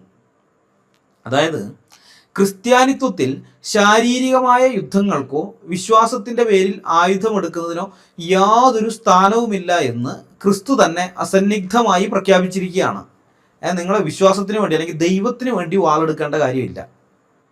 ഞങ്ങളുടെ ദൈവത്തെ സംരക്ഷിക്കാൻ ഞങ്ങളുടെ ദൈവത്തിന് അറിയാം, മനുഷ്യന്റെ സംരക്ഷണം ആവശ്യമില്ല. അതുകൊണ്ടാണ് പറഞ്ഞത്, നീ വാൾ ഉറയിലിട്, എൻ്റെ കാര്യത്തിന് വേണ്ടി നീ വാളെടുക്കേണ്ടതില്ല എന്ന്. ഇപ്പൊ പുതിയ നിയമം അനുസരിച്ച് ഒരു ക്രിസ്ത്യാനിക്ക് വ്യക്തിപരമായി മനുഷ്യരോട് യുദ്ധം ചെയ്യാൻ അനുവാദമില്ല. അവരുടെ യുദ്ധം തികച്ചും ആത്മീയമാണ്. ഇത് എഫേസ്യ ലേഖനത്തിൽ നമ്മൾ വായിക്കുന്നുണ്ട്, എഫേസ്യർ 6:12. നമുക്ക് പോരാട്ടമുള്ളത് ജഡരക്തങ്ങളോടല്ല, വാഴ്ചകളോടും അധികാരങ്ങളോടും ഈ അന്ധകാരത്തിന്റെ ലോകാധിപതികളോടും സ്വർലോകങ്ങളിലെ ദുഷ്ടാത്മസേനയോടും അത്രേ. എഫേസ്യർ 6:12. ഇത് മാത്രമല്ല, അയൽക്കാരൻ അന്യമതസ്ഥനാണെങ്കിലും, ഇപ്പൊ അന്യമതസ്ഥനായതുകൊണ്ട് ഇപ്പൊ ശത്രുവാണെന്നൊന്നുമില്ല, സ്നേഹിതന്മാരൊക്കെ തന്നെയാണ്. ഇനിയിപ്പോ അന്യമതസ്ഥനുള്ളത് വിട്, അവിടെ ശത്രുവാണെങ്കിലും, അയൽക്കാരൻ ശത്രുവാണെങ്കിലും അവരോട് സ്നേഹത്തിൽ പെരുമാറാനാണ് പുതിയ നിയമത്തിൽ ഞങ്ങളോട് ആവശ്യപ്പെട്ടിരിക്കുന്നത്. മത്തായി 5:44 ഞങ്ങളുടെ കർത്താവ് കൽപ്പിച്ചിരിക്കുന്നത് ഇങ്ങനെയാണ്, നിങ്ങളുടെ ശത്രുക്കളെ സ്നേഹിപ്പിൻ, നിങ്ങളെ ഉപദ്രവിക്കുന്നവർക്ക് വേണ്ടി പ്രാർത്ഥിപ്പിൻ. അതാണ് കർത്താവ് പറഞ്ഞത്. അപ്പം അതുകൊണ്ട് നിങ്ങൾ ഈ പഴയ നിയമം എടുത്തുകൊണ്ട് വന്ന് ക്രിസ്ത്യാനികൾക്ക് ഈ നിയമം ഇങ്ങനെയൊക്കെ എഴുതി വെച്ചിട്ടുണ്ടല്ലോ, അപ്പോൾ അതുകൊണ്ട് ക്രിസ്ത്യാനികൾക്ക് ഈ ബൈബിളും പിടിച്ച് ഇന്ത്യയിൽ ജീവിക്കാൻ കഴിയുമോ എന്ന് ചോദിച്ചാൽ അതിനുള്ള വ്യക്തമായ ഉത്തരം കഴിയും എന്ന് തന്നെയാണ്. കാരണം ഒരു ക്രിസ്ത്യാനിയെ സംബന്ധിച്ച് ആയുധമെടുക്കാനും യുദ്ധം ചെയ്യാനുമുള്ള എല്ലാ പഴയ നിയമ കൽപ്പനകളും യേശു ക്രിസ്തുവിലൂടെ എന്നേക്കുമായി റദ്ദാക്കപ്പെട്ടിരിക്കുകയാണ്. ഇന്നത്തെ കാലത്ത് ഏതൊരു ക്രിസ്ത്യാനിയും മതത്തിൻ്റെ പേരിൽ അല്ലെങ്കിൽ വിശ്വാസത്തിൻ്റെ പേരിൽ അതും അല്ലെങ്കിൽ ദൈവത്തിൻ്റെ പേരിൽ ആയുധമെടുക്കുന്നത് ബൈബിൾ പ്രകാരം വലിയ കുറ്റമാണ്, പാപമാണ്. വിശ്വാസത്തിൻ്റെ പേരിൽ അല്ലെങ്കിൽ ദൈവത്തിൻ്റെ പേരിൽ യുദ്ധം ചെയ്യരുതെന്നാണ്. അല്ലാതെ ഒരു പൗരൻ എന്ന നിലയിൽ രാഷ്ട്രത്തെ ശത്രുക്കളിൽ നിന്ന് സംരക്ഷിക്കേണ്ട അവസ്ഥ വരുമ്പോൾ യുദ്ധം ചെയ്യേണ്ടി വന്നാൽ അത് ചെയ്യണം, അത് വേറെ കാര്യം. എന്നാൽ വിശ്വാസത്തിന് വേണ്ടിയിട്ട് ആയുധമെടുക്കേണ്ടതില്ല. അങ്ങനെ ദൈവം അത് അനുവദിക്കുന്നില്ല. ഇസ്ലാമിക പ്രമാണങ്ങളിൽ പറയുന്ന യുദ്ധ നിയമങ്ങൾ പക്ഷെ അങ്ങനെയുള്ളതല്ല കേട്ടോ. അവ ഒരു പ്രത്യേക കാലത്തേക്ക് മാത്രമുള്ളതാണെന്നോ അല്ലെങ്കിൽ ഒരു പ്രത്യേക ഭൂപ്രദേശത്തിനകത്ത് മാത്രം ഉള്ളതാണെന്നോ അല്ലെങ്കിൽ ഇന്നത്തെ മുസ്ലിങ്ങൾക്ക് ആ കൽപ്പനകളൊന്നും ബാധകമല്ലെന്നോ ഖുറാനിലാകട്ടെ ഹദീസുകളിലാകട്ടെ എവിടെയും പറയുന്നില്ല. അവ അന്ത്യനാൾ വരെ സകല മനുഷ്യർക്കും ബാധകമാണെന്നാണ് ഇസ്ലാമിക വിശ്വാസം. ഈ വലിയ വ്യത്യാസം മനസ്സിലാക്കാതെയാണ് പലരും ന്യായീകരണത്തിനായി പഴയ നിയമം എടുത്തുകൊണ്ട് വരുന്നത്. ഏതായാലും അത് ഇവിടെ ചിലവാകില്ല. ഈ അങ്ങാടിയിലേ അത് ചിലവാകില്ല. അത് ചിലവാക്കാൻ നിങ്ങൾ അങ്ങാടി വേറെ നോക്കിക്കോ. ദാവാക്കാരോട് രാഹുൽ ഈശ്വറിനോടുമുള്ള എൻ്റെ വെല്ലുവിളി ഞാൻ ആവർത്തിക്കുകയാണ്. 1986 July 31 Delhi metropolitan magistrate ZS ലോഹത്ത് പുറപ്പെടുവിച്ച വഞ്ചന, ചതി, കലഹം, കവർച്ച, വിദ്വേഷം, ശത്രുത, ദുഷ്ടത, വെറുപ്പ്, കൊലപാതകം എന്നിവയെല്ലാം പ്രോത്സാഹിപ്പിക്കുന്നതായി കോടതി കണ്ടെത്തിയ ഖുറാനിലെ 24 ആയത്തുകളിൽ ഒന്നായ സൂറ 9:5 അങ്ങനെയല്ല, അത് കോടതിക്ക് തെറ്റുപറ്റിയതാണ്, ഈ ലോകത്ത് സമാധാനം പൂത്തുവിടരാൻ ഹേതുവായ ആയത്താണത് എന്ന് തെളിയിക്കാൻ ഞാൻ നിങ്ങളെ വെല്ലുവിളിക്കുകയാണ്. നിങ്ങൾ വെല്ലുവിളി സ്വീകരിക്കുക. രാഹുൽ ഈശ്വറിനോടും കൂടിയാണ്. രാഹുൽ ഈശ്വർ ബഹുദൈവ വിശ്വാസിയല്ലേ? അത് രസമാണ്. ഈ ആയത്തിനെയൊക്കെ വെള്ളപൂശി ഇസ്ലാം സമാധാനത്തിന്റെ മതമാണെന്ന് സ്ഥാപിക്കാൻ വേണ്ടി രാഹുൽ ഈശ്വർ വരുന്നതേ KFC-കാരന്റെ അവകാശങ്ങൾക്ക് വേണ്ടി, KFC-കാരന് അവന്റെ കട നടത്താനുള്ള അവകാശത്തിന് വേണ്ടി കോഴികൾ സമരം ചെയ്യുന്നത് പോലെ ആയിരിക്കും എന്ന് ഞാൻ ഓർമ്മിപ്പിക്കുകയാണ് കേട്ടാ. മനുഷ്യവംശത്തിന് ഭീഷണിയായി ഡൽഹി മെട്രോപൊളിറ്റൻ മജിസ്ട്രേറ്റ് ZS ലോഹത്ത് കണ്ടെത്തിയ രണ്ടാമത്തെ ആയത്ത് സൂറ 9:28 സത്യവിശ്വാസികളെ, ബഹുദൈവ വിശ്വാസികൾ അശുദ്ധർ തന്നെയാകുന്നു. അതിനാൽ അവർ ഈ കൊല്ലത്തിന് ശേഷം മസ്ജിദുൽ ഹറാമിനെ സമീപിക്കരുത്. അവരുടെ അഭാവത്താൽ ദാരിദ്ര്യം നേരിടുമെന്ന് നിങ്ങൾ ഭയപ്പെടുകയാണെങ്കിൽ അള്ളാഹു അവൻ്റെ അനുഗ്രഹത്താൽ അവൻ ഉദ്ദേശിക്കുന്ന പക്ഷം നിങ്ങൾക്ക് ഐശ്വര്യം വരുത്തുന്നതാണ്. തീർച്ചയായും അള്ളാഹു എല്ലാം അറിയുന്നവനും യുക്തിമാനുമാണ്. സൂറ 9:28. ഇത് മുഹമ്മദും കൂട്ടരും ചതിയിലൂടെയും വഞ്ചനയിലൂടെയും മക്ക പിടിച്ചടക്കിയതിന് ശേഷം ഇറങ്ങിയിരിക്കുന്ന ആയത്താണ്. ഞാൻ പറഞ്ഞല്ലോ, സൂറ തൗബ എന്ന് പറയുന്നത് അങ്ങനെയുള്ളതാണ്. അപ്പോൾ കാബയുടെ പരിസരത്തേക്ക് ഇനിമേൽ ബഹുദൈവാരാധകരായ ആരും പ്രവേശിക്കാൻ പാടില്ല എന്ന് വിലക്കുകയാണ് ഈ ആയത്തിലൂടെ. ഹജ്ജ് കച്ചവടത്തിനായി, ഹജ്ജ് കച്ചവടം എന്ന് ഞാൻ മനഃപൂർവ്വം പറഞ്ഞതാണ്. ഈ ഹജ്ജിന്റെ സമയത്ത് അമ്പലപ്പറമ്പിലെ കച്ചവടത്തിന് വരുന്ന ആൾക്കാർ, അതല്ല ഞാൻ പറഞ്ഞ്, ഹജ്ജ് എന്ന് പറയുന്നത് തന്നെ ഒരു കച്ചവടമാണ്. അത് സൗദി അറേബ്യക്ക് വളരെയധികം ലാഭം നേടിക്കൊടുക്കുന്ന ഒരു കച്ചവടമാണ് ഹജ്ജ്. ഇന്ന് മാത്രമല്ല, പണ്ടും അങ്ങനെയാണ്. മക്കയിലുള്ള ആൾക്കാർക്ക് വളരെയധികം ലാഭം ഉണ്ടാക്കി കൊടുക്കുന്ന കച്ചവടമാണ് ഈ ഹജ്ജ് എന്ന് പറയുന്നത്. അപ്പം അന്ന് അമുസ്ലിങ്ങളൊക്കെയാണ് അതിന് വന്നിരുന്നത്. അപ്പോൾ ഈ ഹജ്ജ് കച്ചവടത്തിനായി അമുസ്ലിങ്ങൾ വരാതായാൽ തങ്ങൾക്ക് സാമ്പത്തിക നഷ്ടവും ദാരിദ്ര്യവും ഉണ്ടാകുമോ എന്ന് ഭയന്ന മുസ്ലിങ്ങൾക്ക് അള്ളാഹു സമ്പത്ത് തന്നുകൊള്ളും എന്ന ഉറപ്പ് നൽകുന്നതാണ് ഇതിൻ്റെ പശ്ചാത്തലം. മനുഷ്യർക്കിടയിൽ ഭിന്നതകൾ സൃഷ്ടിക്കുന്നതാണ് ഈ വരികളെന്ന് ഡൽഹി മെട്രോപൊളിറ്റൻ കോടതി കൃത്യമായി നിരീക്ഷിച്ചിട്ടുണ്ട്.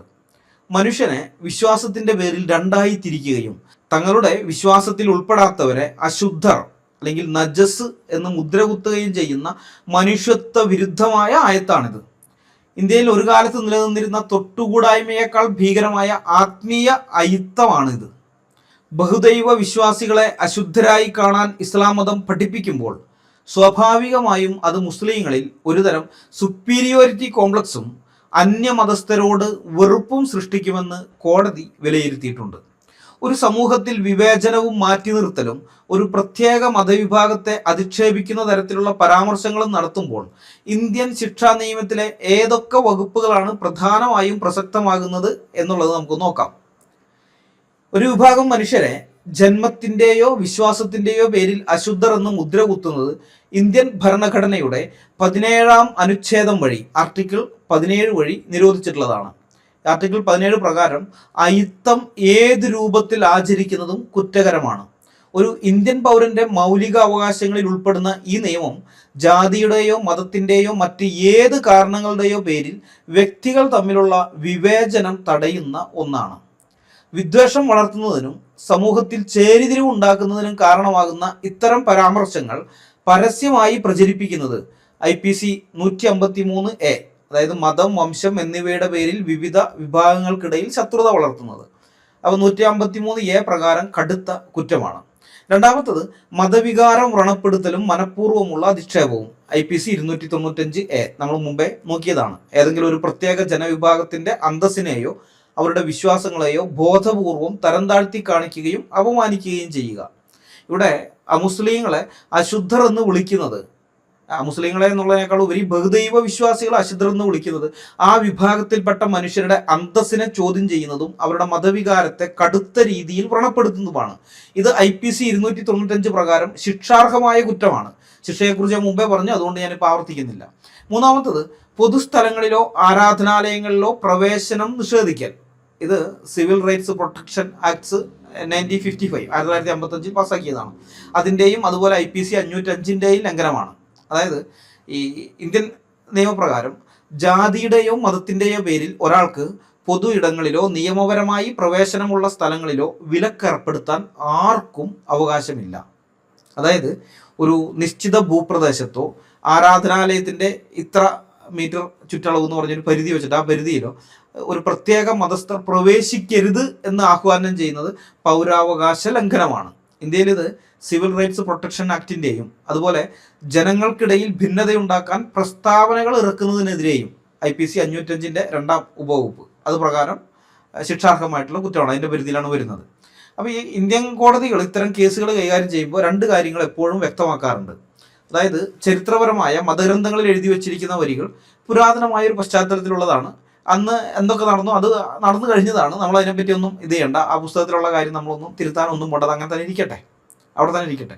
പക്ഷേ ആധുനിക ഇന്ത്യയിൽ ഒരു വ്യക്തിയോ അല്ലെങ്കിൽ ഒരു സംഘടനയോ പുസ്തകത്തിൽ കിതാബിനകത്തുള്ള ഈ വരികൾ പ്രാക്ടീസ് ചെയ്താലോ അല്ലെങ്കിൽ പ്രാക്ടീസ് ചെയ്യണമെന്ന് മറ്റാൾക്കാരോട് പറയുകയോ ചെയ്താൽ അത് ഇന്ത്യൻ ഭരണഘടന ഉറപ്പ് നൽകുന്ന സമത്വത്തിനുള്ള അവകാശത്തിൻ്റെയും, അതായത് ആർട്ടിക്കിൾ 14, വിവേചനത്തിനെതിരെയുള്ള അവകാശത്തിൻ്റെയും ആർട്ടിക്കിൾ 15, അയിത്തത്തിനെതിരെയുള്ള അവകാശത്തിൻ്റെയും ആർട്ടിക്കിൾ 17 നഗ്നമായ ലംഘനമായി കണക്കാക്കപ്പെടും. അത്തരം പ്രചാരകർക്കെതിരെ ഞാൻ നേരത്തെ പറഞ്ഞില്ല, IPC വകുപ്പുകൾ പ്രകാരം ജാമ്യമില്ലാ വകുപ്പുകൾ ചുമത്തി കേസെടുക്കും. അതാണ് സ്ഥിതി. അപ്പോൾ സൂറ 9-5 മാത്രമല്ല, സൂറ 9-28 ഒരു മുസ്ലിമിന് ഇന്ത്യയിൽ പ്രാക്ടീസ് ചെയ്യാൻ പറ്റില്ല എന്ന് ചുരുക്കം. കുപ്രസിദ്ധ ഡിജിറ്റൽ ദാവാക്കാരായ മുഹമ്മദീസ, അബ്ദുള്ള ബാസിൽ, അൻസാരി സുഹ്രി എന്നിവർക്കും അവർക്ക് കുടപിടിക്കുന്ന രാഹുൽ ഈശ്വറിനും ഞാൻ ഒരവസരം കൂടി നൽകുകയാണ്. ഡൽഹി മെട്രോപൊളിറ്റൻ കോടതിക്ക് തെറ്റ് പറ്റിയതാണെന്നും ഇസ്ലാം സമാധാനത്തിൻ്റെ മതമായതുകൊണ്ട് സൂറ 9-28 സമാധാനം വഴിഞ്ഞൊഴുകുന്ന ആയത്താണെന്ന് തെളിയിക്കാൻ ഞാൻ നിങ്ങളെ വെല്ലുവിളിക്കുകയാണ്.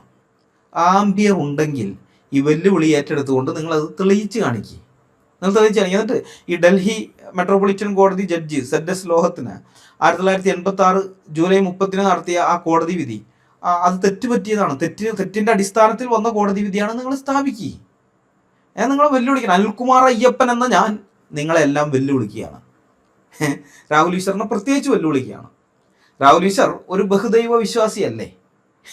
അപ്പോൾ രാഹുൽ ഈശ്വറിനെയൊക്കെ അശുദ്ധർ എന്ന് വിളിച്ച് മാറ്റി നിർത്തുന്ന ഈ ആയത്തിനെ വെള്ളപൂശി ഇസ്ലാം സമാധാനത്തിൻ്റെ മതമാണെന്ന് സ്ഥാപിക്കാൻ വേണ്ടി രാഹുൽ ഈശ്വർ വരുന്നത് തങ്ങളെ അറുത്ത് കറിവയ്ക്കാൻ വെച്ചിരിക്കുന്ന ഹോട്ടലുകാരൻ്റെ അടുക്കള സമാധാനത്തിൻ്റെ കേന്ദ്രമാണെന്ന് തെളിയിക്കാൻ വേണ്ടി പോത്ത് വന്ന് സാക്ഷി പറയുന്നത് പോലെയാണ് എന്ന കാര്യം മറക്കാതിരിക്കുക കേട്ടാ.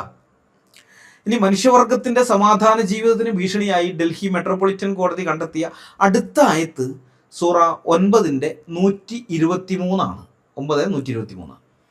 സത്യവിശ്വാസികളെ, നിങ്ങളുടെ അടുത്ത് താമസിക്കുന്ന സത്യനിഷേധികളോട് നിങ്ങൾ യുദ്ധം ചെയ്യുക.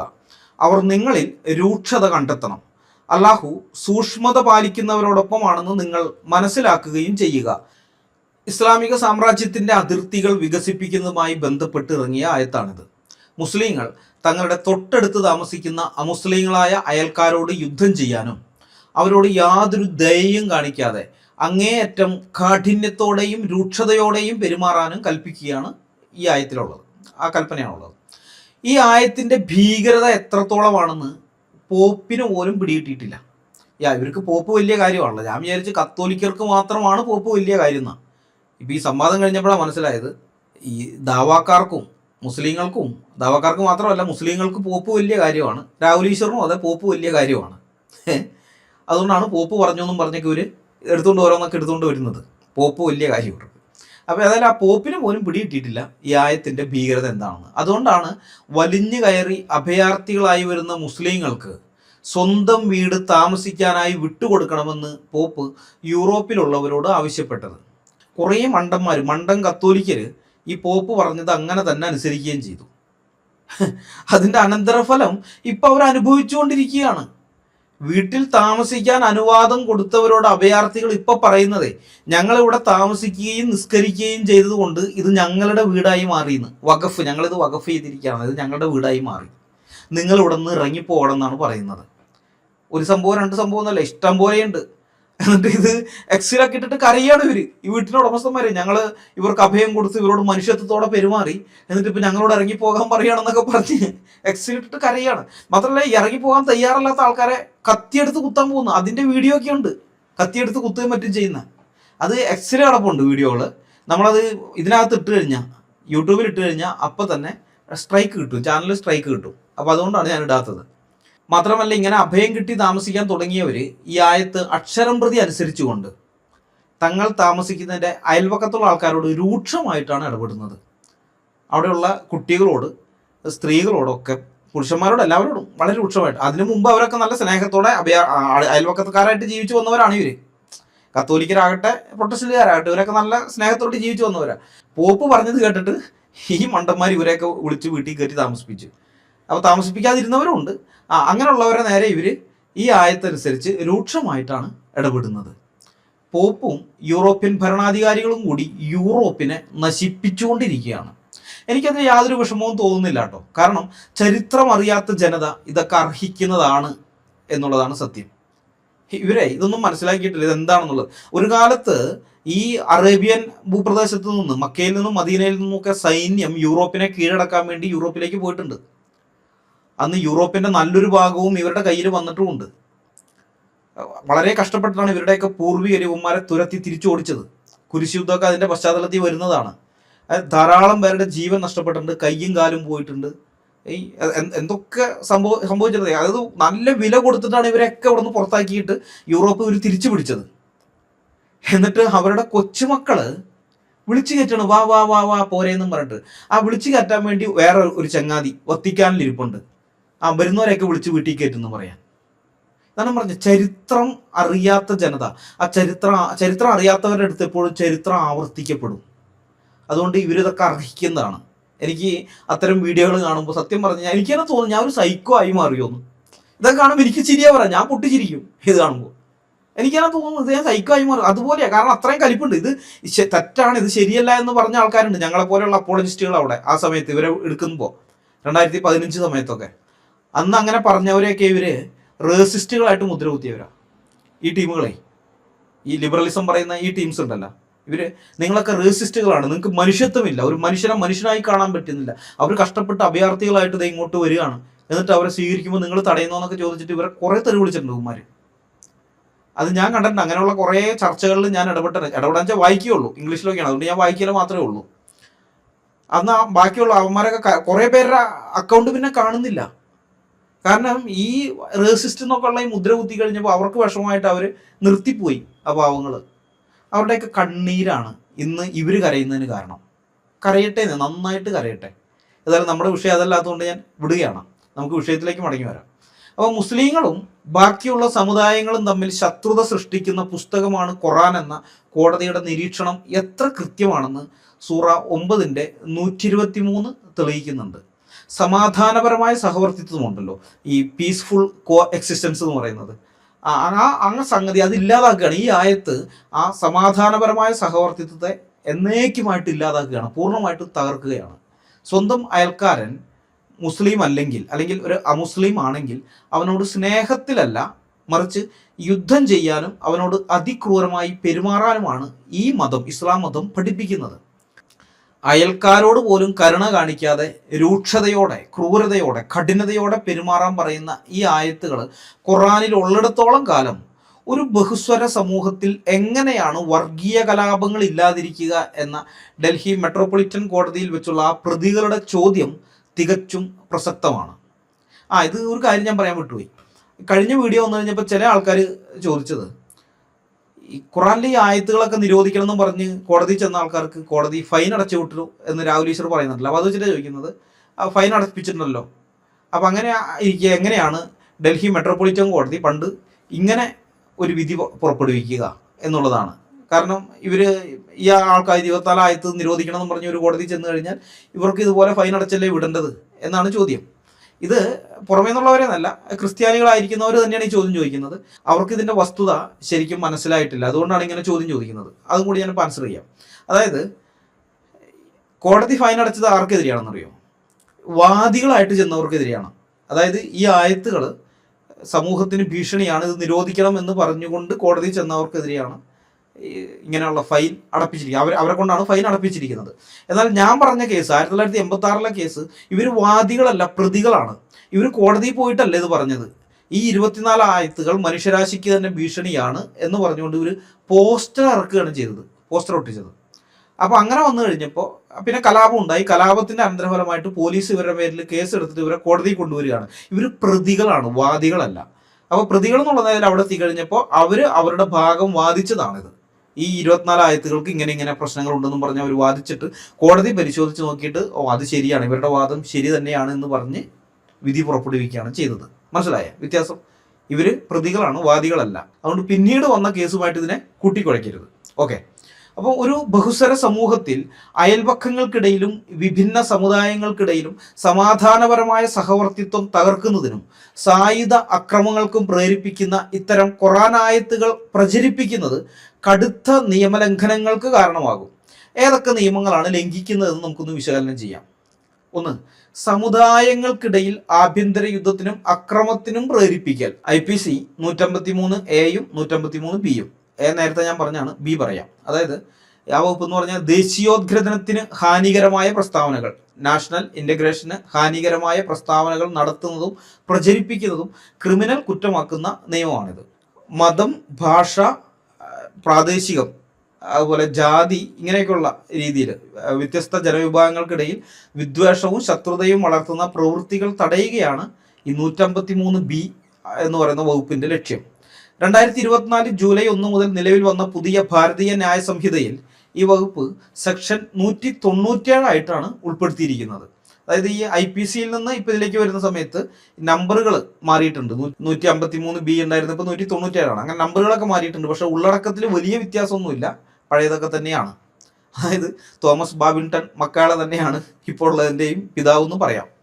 അപ്പോൾ ഈ കുറ്റം ചെയ്തതായി തെളിയിക്കപ്പെടുന്ന വ്യക്തിക്ക് 3 വർഷം വരെ തടവോ പിഴയോ അല്ലെങ്കിൽ രണ്ടും കൂടിയോ ശിക്ഷയായിട്ട് ലഭിക്കാം. ഇനി ഏതെങ്കിലും ആരാധനാലയത്തിലോ അല്ലെങ്കിൽ മതപരമായ ചടങ്ങുകൾ നടക്കുന്ന സ്ഥലത്തോ വെച്ചാണ് ഈ കുറ്റം ചെയ്യുന്നതെങ്കിൽ ശിക്ഷ പിന്നെയും കൂടും, 5 വർഷം വരെ അത് ആകും. 3 വർഷം എന്നുള്ളത് 5 വർഷമാകും. അതുപോലെ പിഴയും അതനുസരിച്ച് വർദ്ധിക്കും. അപ്പോൾ നമ്മൾ ഇതിനു മുമ്പ് പല പ്രാവശ്യം കണ്ടു, ഒരു കുറ്റം പറഞ്ഞിട്ട് ഇന്ത്യൻ കോഡിൽ ഇങ്ങനെ ഒരു കുറ്റത്തിന്റെ കാര്യം പറഞ്ഞിട്ട് പറയാണ്, ഇത് ആരാധനാലയത്തിൽ വെച്ചോ അല്ലെങ്കിൽ മതപരമായ ചടങ്ങുകൾ നടക്കുന്ന സ്ഥലത്തോ വെച്ചോ ആണ് ഈ കുറ്റം ചെയ്യുന്നതെങ്കിൽ ശിക്ഷ വർദ്ധിക്കുകയാണ്. 5 വർഷം വരെ അത് വർദ്ധിക്കുന്നു. 3 വർഷം എന്നുള്ളത് ഏതാണ്ട് ഇരട്ടിക്കടുത്ത്, 1 കൊല്ലം കൂടി കഴിഞ്ഞാൽ ഇരട്ടിയായത്. അപ്പോൾ എന്തുകൊണ്ടാണ് അതങ്ങനെ വന്നിരിക്കുന്നത് മനസ്സിലായി? ഇത് ആരെ ലക്ഷ്യം വെച്ചാണ് ഇത് എഴുതിയിരിക്കുന്നത് മനസ്സിലായോ? ആരാധനാലയത്തിലോ അല്ലെങ്കിൽ മതപരമായ ഇടങ്ങളിലോ വെച്ചെന്ന് പറഞ്ഞിരിക്കുന്നത്. ഹിന്ദുക്കൾ അവരുടെ ആരാധനാലയങ്ങളിൽ ഇങ്ങനെയുള്ള കാര്യങ്ങൾ പ്രസംഗിക്കാറില്ല.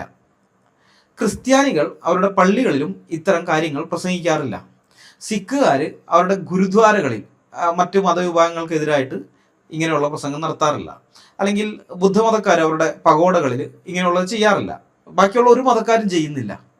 ആകെ ഒരേ ഒരു കൂട്ടർ മാത്രമേ അവരുടെ പള്ളിക്കുള്ളിൽ അല്ലെങ്കിൽ ആരാധനാ സ്ഥലത്ത് വെച്ചോ അല്ലെങ്കിൽ മതപരമായിട്ട് അവർ കൂടുന്നിടങ്ങളോ വെച്ച് ഇത്തരം കാര്യങ്ങൾ പ്രസംഗിക്കാറുള്ളൂ. കാരണം അവരുടെ മതഗ്രന്ഥങ്ങളിലാണ് ഇങ്ങനെയുള്ള മറ്റു മതക്കാരെയൊക്കെ ആക്രമിക്കാൻ പറഞ്ഞിട്ടുള്ള ആയത്തുകളൊക്കെ ഉള്ളത്. ഇത് മുസ്ലിങ്ങൾ മാത്രമേ ഇത് ചെയ്യാറുള്ളൂ. അതുകൊണ്ട് അവരെ ലക്ഷ്യം വെച്ചാണ്, മുസ്ലിങ്ങളെ ലക്ഷ്യം വെച്ചാണ് ഇന്ത്യൻ പീനൽ കോഡിൽ തോമസ് ബാബിങ്ടൺ മക്കാളെ ഇക്കാര്യം എഴുതി വെച്ചിരിക്കുന്നത്. ഇത് നിങ്ങൾ ചരിത്രം അന്വേഷിച്ചാൽ നമുക്ക് മനസ്സിലാവും. ഈ ബ്രിട്ടീഷ് ഭരണകാലത്ത് പലപ്പോഴും ഹിന്ദു മുസ്ലിം ലഹളകൾ ഉണ്ടാകും.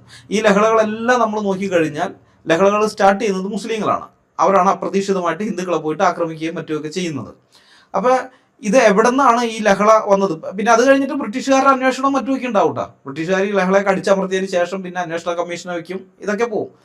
അപ്പോൾ അങ്ങനെ ചെല്ലുന്ന സമയത്തുണ്ട് പള്ളിയിൽ ഉസ്താദ് പ്രസംഗിച്ചതാണ്, മൊല്ലാക്ക പ്രസംഗിച്ച് ഏതെങ്കിലും ആയത്ത് എടുത്തു വെച്ചിട്ടുണ്ട്, ആവേശത്തോടെ പ്രസംഗിച്ച് ഈ ആൾക്കാരെ മുഴുവൻ അങ്ങോട്ട് ആവേശം കയറ്റിയിട്ട് ഇപ്പം തന്നെ ജിഹാദ് ചെയ്യാം, എന്നിട്ട് പടച്ചോൻ്റെ അടുക്ക പോകാം, ഹൂറികളെ കിട്ടും എന്നും പറഞ്ഞ് ഇവർ പിന്നെ ആയുധം എടുത്തിട്ട് ഇറങ്ങുകയാണ് ചെയ്യുന്നത്.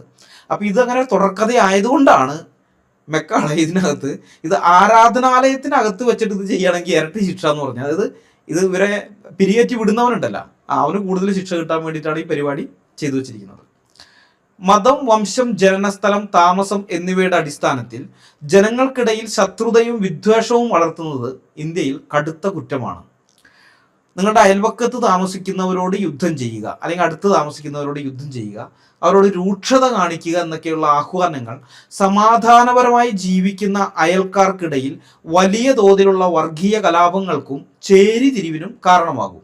ഇത് IPC 153A പ്രകാരവും ഒരു പ്രത്യേക വിഭാഗത്തിന്റെ പൗരാവകാശങ്ങളെയും സുരക്ഷിതത്വത്തിനെയും ചോദ്യം ചെയ്യുന്നതിനാൽ IPC 153B, അതായത് ദേശീയ ഒരുമയ്ക്ക് ഐക്യത്തിന് ഭംഗം വരുത്തുന്ന പ്രസ്താവനകൾ, അതിൻ്റെ ആ 153B പ്രകാരവും കടുത്ത ശിക്ഷയ്ക്ക് അർഹമാകുന്നതാണ്. ഇനി അടുത്തത് ലഹള ഉണ്ടാക്കണമെന്ന ഉദ്ദേശത്തോടെയുള്ള പ്രകോപനം. അത് IPC 153 തന്നെയാണ്. നിയമവിരുദ്ധമായ മാർഗങ്ങളിലൂടെയോ അക്രമത്തിലൂടെയോ സമൂഹത്തിൽ ലഹളയും അശാന്തിയും ഉണ്ടാക്കാൻ ബോധപൂർവം പ്രകോപനം സൃഷ്ടിക്കുക, അതാണ് IPC 153. തങ്ങളുടെ തൊട്ടടുത്ത് താമസിക്കുന്ന അന്യമതസ്ഥർക്കെതിരെ ആയുധമെടുക്കാനും അവരോട് ക്രൂരമായി പെരുമാറാനും പ്രേരിപ്പിക്കുന്നത് രാജ്യത്ത് വ്യാപകമായ ക്രമസമാധാന തകർച്ചയ്ക്കും സായുധ ലഹളയ്ക്കും വഴിതെളിക്കും. അതുകൊണ്ട് ഈ ആയത്ത് IPC 153ന്റെ ലംഘനമാണ്. മൂന്നാമത്തത് കുറ്റകൃത്യങ്ങൾ ചെയ്യാൻ പ്രേരിപ്പിക്കലും ഒത്താശ ചെയ്യലും, IPC 115. ഇതൊക്കെ നമ്മൾ നേരത്തെ നോക്കിയതാണ്. IPC 115 വധശിക്ഷയോ ജീവപര്യന്തം തടവോ ലഭിക്കാവുന്ന കടുത്ത കുറ്റകൃത്യങ്ങൾ, അങ്ങനെയുള്ള കുറ്റകൃത്യങ്ങൾ ചെയ്യാൻ മറ്റുള്ളവരെ പ്രേരിപ്പിക്കുന്നതാണ് ഈ വകുപ്പിൽ വരുന്നത്. ഈ വകുപ്പ് പ്രകാരം അത് ശിക്ഷാർഹമാണ്. അയൽക്കാർക്കെതിരെ യുദ്ധം പ്രഖ്യാപിക്കാനും അവരെ ആക്രമിക്കാനും കൽപ്പിക്കുന്നത് നേരിട്ടുള്ള കുറ്റകൃത്യ പ്രേരണയായിട്ട് നിയമം കണക്കാക്കുകയാണ്. നാലാമത്തത് പൊതുജനമധ്യേ ഭീതിയും വിദ്വേഷവും പടർത്തൽ, IPC 505, അതിൻ്റെ 2ാം ഉപവകുപ്പ്. വ്യത്യസ്ത മതവിഭാഗങ്ങൾക്കിടയിൽ ഭയമോ ലഹളയോ പരസ്പര വിദ്വേഷമോ ഉണ്ടാക്കുന്ന തരത്തിലുള്ള പ്രസ്താവനകൾ വെച്ചു പുലർത്തുന്നതും അവ പ്രചരിപ്പിക്കുന്നതും ഈ വകുപ്പ് പ്രകാരം 3 വർഷം വരെ തടവ് ലഭിക്കാവുന്ന കുറ്റമാണ്. അതുപോലെ ഇന്ത്യൻ ഭരണഘടനയുടെ 21ാം അനുച്ഛേദം ഓരോ പൗരനും സമാധാനപരമായി അന്തസ്സോടെ ജീവിക്കാനുള്ള അവകാശം ഉറപ്പു നൽകുന്നതാണ്. ഇന്നത്തെ ഇന്ത്യയിൽ ഒരു വ്യക്തിയോ അല്ലെങ്കിൽ ഒരു സംഘടനയോ ഈ ഖുർആനായത്ത് അനുസരിക്കുകയോ അനുസരിക്കാൻ ഏതെങ്കിലും മുസ്ലിങ്ങളോട് ആഹ്വാനം ചെയ്യുകയോ ചെയ്താൽ അത് രാജ്യത്തിൻ്റെ അഖണ്ഡതയ്ക്കും ആഭ്യന്തര സുരക്ഷയ്ക്കും ഭീഷണിയായ ക്രിമിനൽ കുറ്റമായി കണക്കാക്കപ്പെടും. ഇത്തരം പ്രവൃത്തികളിൽ ഏർപ്പെടുന്നവർക്കെതിരെ ഞാൻ നേരത്തെ പറഞ്ഞ IPC വകുപ്പുകൾക്ക് പുറമെ സാഹചര്യത്തിൻ്റെ ഗൗരവം അനുസരിച്ച് UAPA ഉണ്ടല്ലോ, ഊപ്പ, നിയമവിരുദ്ധ പ്രവർത്തനങ്ങൾ തടയൽ നിയമം, അതുപോലെയുള്ള കഠിനമായ നിയമങ്ങൾ വരെ ചുമത്താൻ ഇന്ത്യൻ നിയമത്തിൽ വ്യവസ്ഥയുണ്ട്. നിങ്ങളൊന്ന് ആലോചിച്ച് നോക്കിയേ. ഇന്ത്യയിൽ ജീവിക്കുന്ന ഒരു മുസൽമാൻ അവൻ്റെ മതഗ്രന്ഥമായ ഖുറാനിൽ അള്ളാഹു കൽപ്പിച്ചിരിക്കുന്ന ഒരു കൽപ്പന സ്വന്തം ഇഷ്ടപ്രകാരം അനുസരിക്കുകയോ മറ്റുള്ളവരോട് അനുസരിക്കാൻ ആഹ്വാനം ചെയ്യുകയോ ചെയ്താൽ അത് തീക്കൊള്ളി കൊണ്ട് തല ചൊറിയുന്നതിന് തുല്യമാണ്. തല ചൊറിയുന്ന സമയത്ത് സുഖം ഉണ്ടാവും, പക്ഷെ കുറച്ച് കഴിയുമ്പോൾ തല തന്നെ കത്തി ചാമ്പലായി പോകും. UAPA വേറെ വരും. ഖുറാനിലെ കൽപ്പന അനുസരിക്കുന്നവൻ്റെ മേൽ UAPA അടക്കമുള്ള രാജ്യദ്രോഹ കുറ്റങ്ങൾ ചുമത്തപ്പെടും എന്നത് ആ കിതാബിൻ്റെ അപകട സാധ്യത എത്രത്തോളമുണ്ട്, അതിൻ്റെ ഭീകരതയുടെ ആഴം എത്രത്തോളമുണ്ട് എന്നതിന് വ്യക്തമായ തെളിവാണ്. എന്തുകൊണ്ടാണ് ഡൽഹി മെട്രോപൊളിറ്റൻ കോടതി ജഡ്ജി സെഡസ് ലോഹർട്ട് ഖുറാനിലെ ആയത്തുകൾ സൂക്ഷ്മമായി പരിശോധിച്ചാൽ അവ ഹാനികരമാണെന്നും വിദ്വേഷം പഠിപ്പിക്കുന്നുവെന്നും ഒരു വശത്ത് മുഹമ്മദീയരും മറുവശത്ത് ബാക്കിയുള്ള സമുദായങ്ങളും തമ്മിൽ ഭിന്നതകൾ സൃഷ്ടിക്കാൻ സാധ്യതയുള്ളവയാണെന്നും കാണാൻ കഴിയും എന്ന് 1986 ജൂലൈ 31 നടത്തിയ ആ വിധിന്യായത്തിൽ എഴുതി വച്ചിരിക്കുന്നത് എന്ന കാര്യം നിങ്ങൾക്ക് ഇപ്പോൾ മനസ്സിലായി കാണും എന്ന് ഞാൻ പ്രതീക്ഷിക്കുകയാണ്. ഇപ്പോൾ പിടികിട്ടി കാണും. ഈ 3 ആയത്തിൽ നിന്ന് നിങ്ങൾക്ക് പിടികിട്ടി കാണും. നമ്മൾ ജീവിക്കുന്നത് മതേതര ജനാധിപത്യ ഇന്ത്യയിലാണ്. ഇവിടെ മതഗ്രന്ഥങ്ങളല്ല, ഇന്ത്യൻ ഭരണഘടനയാണ് പരമാധികാരി. ഭരണഘടനയുടെ ആർട്ടിക്കിൾ 25 മതസ്വാതന്ത്ര്യം നൽകുന്നുണ്ടെങ്കിലും അത് രാജ്യത്തെ ക്രമസമാധാനത്തിന് വിധേയമാണെന്ന് കൃത്യമായി പറയുന്നുണ്ട്. ഒരാൾക്ക് ഇന്ത്യയിൽ എന്ത് വിശ്വസിക്കാനും സ്വാതന്ത്ര്യമുണ്ട്, അവകാശമുണ്ട്. എന്നാൽ ആ വിശ്വാസം മറ്റൊരാളുടെ ജീവനോ സ്വത്തിനോ സ്വാതന്ത്ര്യത്തിനോ ഭീഷണിയാകുന്ന ഒരു പ്രവൃത്തിയായി മാറിയാൽ അവിടെ ഭരണഘടന ഇടപെടും, ഭാരതീയ ന്യായ സംഹിത ഇടപെടും, പോലീസ് ഇടപെടും, കോടതി ഇടപെടും, സർക്കാർ ഇടപെടും. അപ്പോൾ ഇന്ത്യയിലെ മുസ്ലിങ്ങളുടെ മുമ്പിൽ 2 വഴികളേ ഉള്ളൂ. ഒന്നുകിൽ നിങ്ങൾക്ക് ഇവിടുത്തെ ഇന്ത്യയുടെ ഭരണഘടനയെയും രാജ്യത്തെ നിയമങ്ങളെയും അംഗീകരിച്ച് അന്യമതസ്ഥരോട് സ്നേഹത്തിൽ ജീവിക്കുന്ന ഉത്തമ ഇന്ത്യൻ പൗരന്മാരായിട്ട് ജീവിക്കാം. പക്ഷെ അങ്ങനെ ജീവിക്കണമെങ്കിൽ നിങ്ങൾ ഈ ഖുറാൻ ഉണ്ടല്ലോ, അതെടുത്ത് അട്ടത്ത് കയറ്റി വെക്കണം. മനസ്സിലായ? ഖുറാനെ നിങ്ങളെടുത്ത് അട്ടത്ത് കയറ്റി വെക്കണം. അതിനകത്ത് എഴുതിയിരിക്കുന്നത് എല്ലാം പ്രാക്ടീസ് ചെയ്യാമെന്ന് നിങ്ങൾ സ്വപ്നത്തിൽ പോലും വിചാരിക്കാൻ പാടില്ല. വിചാരിച്ചിട്ട് കാര്യമില്ല. ഇനി അതല്ലെങ്കിൽ നിങ്ങൾക്ക് രണ്ടാമത്തെ ഓപ്ഷൻ ഖുറാനിൽ പറഞ്ഞിരിക്കുന്ന എല്ലാ കൽപ്പനകളും അനുസരിച്ച് ജീവിക്കാൻ ശ്രമിക്കാം. പക്ഷെ ഒന്നുകിൽ ശിഷ്ടകാലം ഇരുമ്പഴി എണ്ണി ജീവിക്കേണ്ടി വരും, അല്ലെങ്കിൽ അത് അങ്ങനെ ജീവിക്കാൻ ശ്രമിക്കുന്നവരുടെ നെഞ്ചിൽ ഇവിടുത്തെ പോലീസോ പട്ടാളമോ വെടിയുണ്ട കൊണ്ട് ഓട്ടയുണ്ടാക്കും. അതാണ് അവസ്ഥ. മനസ്സിലായ? രണ്ടും ഒരുമിച്ച് പോവുകയില്ല. മുസ്ലിങ്ങളെ നിങ്ങൾ മനസ്സിലാക്കണം, അത്രയും ഗതികെട്ടൊരു മതത്തിലാണ് നിങ്ങൾ വിശ്വസിക്കുന്നത്. നിങ്ങളിപ്പോൾ ഉള്ളത് അത്രയും ഗതികെട്ടൊരു മതത്തിലാണെന്ന് നിങ്ങൾ ഇനിയെങ്കിലും തിരിച്ചറിയണം. ഡൽഹി കോടതിയുടെ വിധിയിലുള്ള ഈ സുപ്രധാന നിരീക്ഷണം പൊളിച്ചടക്കാൻ കോടതിക്ക് തെറ്റുപറ്റിയതാണ്. ഇസ്ലാം സമാധാനത്തിൻ്റെ മതമാണ്. അതുകൊണ്ട് തന്നെ സൂറ 9:123 സമാധാനം പ്രഘോഷിക്കുന്ന ആയത്താണെന്ന് തെളിയിക്കാൻ ഞാൻ മുഹമ്മദ് ഈസയെയും അബ്ദുള്ള അബ്ബാസിലിനെയും അൻസാരി സുഹരിയെയും കൂടെ അവരുടെ വാടക സംവാദകൻ രാഹുൽ ഈശ്വറിനെയും വെല്ലുവിളിക്കുകയാണ്. നിങ്ങൾക്ക് ആംബിയർ ഉണ്ടെങ്കിൽ, നിങ്ങളുടെ എല്ലിന് ഉറപ്പുണ്ടെങ്കിൽ നിങ്ങൾ അതൊന്ന് തെളിയിക്കുക.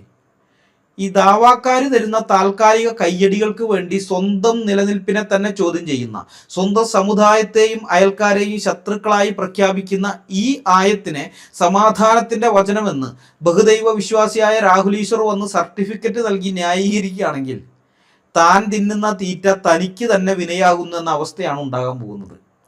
ഈ നിയമങ്ങൾ അക്ഷരം പ്രതി നടപ്പിലാക്കാൻ രാഹുലിന്റെ അയൽവക്കത്ത് താമസിക്കുന്ന ഒരു മുസൽമാൻ തയ്യാറായാൽ എന്തായിരിക്കും അതിൻ്റെ അപകടമെന്ന് ദാവാക്കാരുടെ വാടക സംവാദകൻ ഓർക്കുന്നത് നന്നായിരിക്കും. ഈ വീഡിയോയിൽ ഞാൻ ഈ 3 ആയത്തുകൾ മാത്രമേ വിശകലനം ചെയ്യുന്നുള്ളൂ. ദൈവം അനുവദിച്ചാൽ ബാക്കി 21 ആയത്തുകളും ഇതേപോലെ നിയമപരമായി വിശകലനം ചെയ്തുകൊണ്ടുള്ള വീഡിയോകൾ തുടർന്നുള്ള ദിവസങ്ങളിൽ പുറകെ വരുന്നതായിരിക്കും. എന്നെ ഒതുക്കാൻ വേണ്ടിയും ഇസ്ലാമിനെ രക്ഷിക്കാൻ വേണ്ടിയും എഡിറ്റഡ് വീഡിയോയും കൊണ്ട് ദാവാക്കാർ വന്നപ്പോൾ ഇതേപോലെ ഒരു പ്രതികരണം തിരിച്ചു കിട്ടുമെന്ന് അവർ സ്വപ്നത്തിൽ പോലും വിചാരിച്ചിട്ടുണ്ടാവില്ല. വെളുക്കാൻ തേച്ചത് പാണ്ടായി നിങ്ങൾ കേട്ടിട്ടില്ലേ? അതാണിപ്പോൾ ദാവാക്കാരുടെ അവസ്ഥ. ആ സംവാദത്തിൽ ഇസ്ലാം പക്ഷം അമ്പെ പരാജയപ്പെട്ടതുകൊണ്ട്, അതായത് യേശുവും ഈസയും ഒന്നാണെന്ന് അവർക്ക് തെളിയിക്കാൻ പറ്റാതിരുന്നതുകൊണ്ടും, ഇതൊന്നല്ല യേശു ക്രിസ്തു മാത്രമാണ് ഒറിജിനൽ എന്നും മറ്റേത് എവിടെന്നോ കേട്ട ഏതൊക്കെയോ കഥകളുടെ അടിസ്ഥാനത്തിൽ മുഹമ്മദ് ഉണ്ടാക്കിയെടുത്ത ഒരു സാങ്കല്പിക കഥാപാത്രം മാത്രമാണെന്ന് തെളിയിക്കുകയും ചെയ്തിട്ടുള്ളത് കൊണ്ട് ആ പരാജയം മറച്ചു പിടിക്കാൻ വേണ്ടി, ആ പരാജയം മറച്ചു പിടിച്ച് ഇസ്ലാമിനെ സംരക്ഷിക്കാൻ വേണ്ടിയിട്ടാണ് ഇവർ എഡിറ്റഡ് വീഡിയോയുമായിട്ട് ഇറങ്ങിയത്. പക്ഷെ ഇപ്പോൾ അവസാനം എവിടെ എത്തിയെന്ന് കണ്ടോ? ഈ 24 ആയത്തുകളുടെയും നിയമപരമായ പോസ്റ്റ്മോർട്ടത്തിന് അവർ വഴിയൊരുക്കി തരികയാണ്. അങ്ങനെ ഇസ്ലാമിനെ തന്നെ നാണം കെടുത്തിരിക്കുകയാണ് അവർ. ഇതിനു മുമ്പ് ഞാൻ ഈ 24 ആയത്തുകൾ ഏതൊക്കെയാണെന്ന് പറഞ്ഞുകൊണ്ടൊരു വീഡിയോ ചെയ്തിരുന്നു, ഈ ഡൽഹി കോടതി വിധിയെക്കുറിച്ച്. അത് കോടതി വിധിയല്ല, വേറൊരു വിഷയമാണ്. ആ വിഷയത്തിനിടയിൽ ഇതങ്ങ് പറഞ്ഞതേ ഉള്ളൂ. അപ്പോൾ പലരും എന്നോട് ചോദിച്ചു ആ 24 ആയത്തുകൾ ഏതൊക്കെയാണെന്ന്. അപ്പോൾ ആ ആയത്തുകൾ പറഞ്ഞുകൊണ്ട് വേറൊരു വീഡിയോ ചെയ്തിരുന്നു. അന്ന് ഞാൻ വെറുതെ ആ 24 ആയത്തുകൾ ചുമ്മാ പറഞ്ഞു പോവുക മാത്രമാണ് ചെയ്തത്, വിശദീകരിക്കാനൊന്നും പോയിരുന്നില്ല. എൻ്റെ ഒരു രീതി വെച്ച് ഞാനൊരു പബ്ലിക് സ്റ്റേജിൽ പ്രസംഗം നടത്തിയാലോ അല്ലെങ്കിൽ യൂട്യൂബ് ചാനലിൽ ഒരു വീഡിയോ ചെയ്താലോ അത് പിന്നെ ആവർത്തിക്കാറില്ല. വീണ്ടും അത് ചെയ്യുന്നത് എനിക്ക് ഭയങ്കര മടിയാണ്. അതുകൊണ്ടാണ് ഞങ്ങളുടെ നഷ്ടപ്പെട്ടു പോയ ആദ്യത്തെ ചാനലിലെ വീഡിയോകൾ കുറേ വീഡിയോകൾ ഉണ്ടായിരുന്നു, നല്ല ക്ലാസിക് ലെവലിലുള്ള നല്ല സാധനങ്ങളായിരുന്നു. അതെന്നോട് പലരും പറയുന്നുണ്ട്, വീണ്ടും വീണ്ടും ചെയ്യാൻ പറയുന്നുണ്ട്. പക്ഷേ എനിക്ക് ചെയ്യാൻ താല്പര്യമില്ല. ഒരു പ്രാവശ്യം ചെയ്താൽ പിന്നെ രണ്ടാമത് ചെയ്യാൻ എനിക്ക് മടിയാണ്, ഒട്ടും താല്പര്യമില്ലാത്ത കാര്യം. പക്ഷെ ഇപ്പോൾ യാതൊരു താല്പര്യമില്ലാതിരുന്നിട്ടും ഈ വീഡിയോ ഞാൻ ചെയ്തതിന് കാരണക്കാർ ഈ മുഹമ്മദ് ഈസയും അബ്ദുള്ള ബാസിലും അൻസാരി സൂറിയും രാഹുൽ ഈശ്വറും ഒക്കെയാണ്. സംവാദത്തിൽ ഞാൻ പറഞ്ഞ മറുപടി ഉൾപ്പെടുത്താതെ അവർക്ക് ആവശ്യമുള്ള കാര്യങ്ങൾ മാത്രം എഡിറ്റ് ചെയ്തുകൊണ്ടുള്ള വീഡിയോ പ്രചരിപ്പിച്ചാൽ ഞാൻ അത് കണ്ട് മിണ്ടാതിരിക്കുമെന്നാണോ ദാവക്കാരൻ നിങ്ങളൊക്കെ വിചാരിച്ചത്? രാഹുൽ ഈശ്വറിനെ വിട്, ആ ചങ്ങാതിക്ക് എൻ്റെ സ്വഭാവം അറിയാൻ ഒരു സാധ്യതയില്ല. ഞാൻ ഇങ്ങനെയുള്ള കള്ളത്തരങ്ങൾ വരുമ്പോൾ എങ്ങനെയാണ് ഞാൻ പ്രതികരിക്കുക എന്ന് അയാൾക്കറിയാൻ സാധ്യതയില്ല. കാരണം ആദ്യമായിട്ടാണ് അയാൾ ഞാനിപ്പോൾ നേർക്ക് നേരെ ഇങ്ങനെ വരുന്നത്. പക്ഷെ മുഹമ്മദ് ഈസയും ഞാനും തമ്മിൽ ഏതാണ്ട് ഒരു 10-15 കൊല്ലത്തിന് മുകളിലായി ഇത്തരം വിഷയങ്ങളിൽ ഇടപെടുന്നതാണ്. ഞങ്ങൾക്ക് നേരെയുള്ള ഇത്തരം വില കുറഞ്ഞ നുണപ്രചാരണങ്ങളോട് എങ്ങനെയായിരിക്കും ഞാൻ പ്രതികരിക്കുക എന്ന് ഇത്രയും കാലമായിട്ട് മുഹമ്മദ് ഈസയ്ക്ക് മനസ്സിലായിട്ടില്ലെങ്കിൽ അയ്യോ കഷ്ടം എന്ന് മാത്രമേ എനിക്ക് പറയാനുള്ളൂ. സംവാദത്തിൽ രാഹുൽ ഈശ്വർ സ്കോർ ചെയ്ത ഭാഗങ്ങളുണ്ടെങ്കിൽ നിങ്ങളത് മുഴുവനായിട്ട് അവതരിപ്പിക്കുക. ഞാൻ പറഞ്ഞ വാദത്തെ ഖണ്ഡിച്ചുകൊണ്ട് രാഹുൽ ഈശ്വർ എന്തെങ്കിലുമൊക്കെ ചെയ്തിട്ടുണ്ട് പറഞ്ഞിട്ടുണ്ടെങ്കിൽ നിങ്ങൾ അവതരിപ്പിക്കുക, എനിക്കതിൽ യാതൊരു പ്രശ്നവും ഇല്ല. നിങ്ങളങ്ങനെ അവതരിപ്പിച്ചു കഴിഞ്ഞാൽ വിശദീകരണം വേണ്ടതാണെന്നുണ്ടെങ്കിൽ ഞാൻ അതിൻ്റെ കൂടുതൽ വിശദീകരണം വേറെ വീഡിയോ ആയിട്ട് തരാം, അതൊന്നും എനിക്ക് പ്രശ്നമല്ല. പക്ഷെ നിങ്ങൾ അതല്ല ചെയ്യുന്നത്. സംവാദം തീർന്നതിന് ശേഷം പ്രേക്ഷകരുടെ ചോദ്യങ്ങൾക്ക് മറുപടി പറയേണ്ട സമയത്ത് സംവാദ വിഷയവുമായി യാതൊരു ബന്ധവുമില്ലാത്തൊരു ചോദ്യം സംവാദ നിബന്ധനകൾ ലംഘിച്ചുകൊണ്ട് രാഹുൽ ഈശ്വർ എന്നോട് ചോദിച്ചപ്പോൾ അതിന് ഉത്തരം പറയാൻ ഞാൻ കുറച്ച് മിനിറ്റുകൾ താമസിച്ചു പോയി എന്നുള്ള ഒരൊറ്റ കാരണം കൊണ്ട് നിങ്ങൾക്ക് വേണ്ടുന്ന ഭാഗം മാത്രം നിങ്ങൾ കട്ട് ചെയ്ത് പ്രചരിപ്പിക്കുകയാണ്. മുങ്ങുന്നവന് പുൽക്കൊടിയും ആശ്രയം എന്നാണല്ലോ ചൊല്ല്. അപ്പൊ ആ പുൽക്കൊടി വെട്ടി ഒട്ടിച്ച് സ്വന്തം അനുയായികളെ വിഡ്ഢികളാക്കുകയാണ് ഡിജിറ്റൽ ദാവാക്കാർ. ഈ സംവാദത്തിൽ ഇത്രയും നാൾ ഉമ്മാർ പറഞ്ഞുകൊണ്ടിരുന്നത് നുണയാണ്, അല്ലെങ്കിൽ ഇസ്ലാമിലെ പണ്ഡിതന്മാർ പറഞ്ഞുകൊണ്ടിരുന്നത് ഈ ക്രിസ്ത്യാനികളുടെ യേശു ക്രിസ്തു ആണ് നമ്മുടെ ഈസാ നബി എന്ന് പറഞ്ഞുകൊണ്ടിരുന്ന സാധനം അത് അങ്ങനെയല്ല എന്ന് തെളിയിച്ചു കഴിഞ്ഞാൽ ഇസ്ലാം പൊളിയും. അപ്പം അങ്ങനെ പൊളിയാതിരിക്കാൻ വേണ്ടിയിട്ടൊക്കെയാണ് ഇവർ ഈ പണിയും കൊണ്ട് വന്നത്. പക്ഷെ ഈ വളഞ്ഞ വഴിയിലൂടെ ഇവർ പോകുമ്പോൾ എനിക്ക് ഒട്ടും താല്പര്യമില്ലെങ്കിലും ഇതുപോലെയുള്ള മറുപടി വീഡിയോകൾ കൃത്യമായ തെളിവുകളോടെ എനിക്ക് ചെയ്യേണ്ടി വരും. എന്നെ കേൾക്കുന്ന മുസ്ലിങ്ങളോട് ഞാൻ പറയട്ടെ, സമൂഹത്തിൽ സംഘികളുടെ വിളയാട്ടം കാരണം ഞാൻ മനഃപൂർവ്വം ഇസ്ലാമിനെതിരെ വീഡിയോകൾ ചെയ്യുന്നത് നിർത്തിയിട്ട് സംഘികൾക്കെതിരെ മാത്രമാണ് ഈ ദിവസങ്ങളിൽ വീഡിയോകൾ ചെയ്തുകൊണ്ടിരുന്നത്. അതിൻ്റെ പേരിൽ കുറേ കത്തോലിക്കർ പറഞ്ഞു എനിക്ക് മുസ്ലിങ്ങൾ കാശ് തന്നു, ഇസ്ലാമിൻ്റെ ഫണ്ട് വാങ്ങിയിട്ടാണ് ഞാനിപ്പോൾ ഇസ്ലാമിനെതിരെ ഒന്നും മിണ്ടാതിരിക്കുന്നതെന്നൊക്കെ കുറേയൊക്കെ പ്രചരണം ഉണ്ടായിരുന്നു ഈ വാട്സാപ്പ് ഗ്രൂപ്പിലൊക്കെ.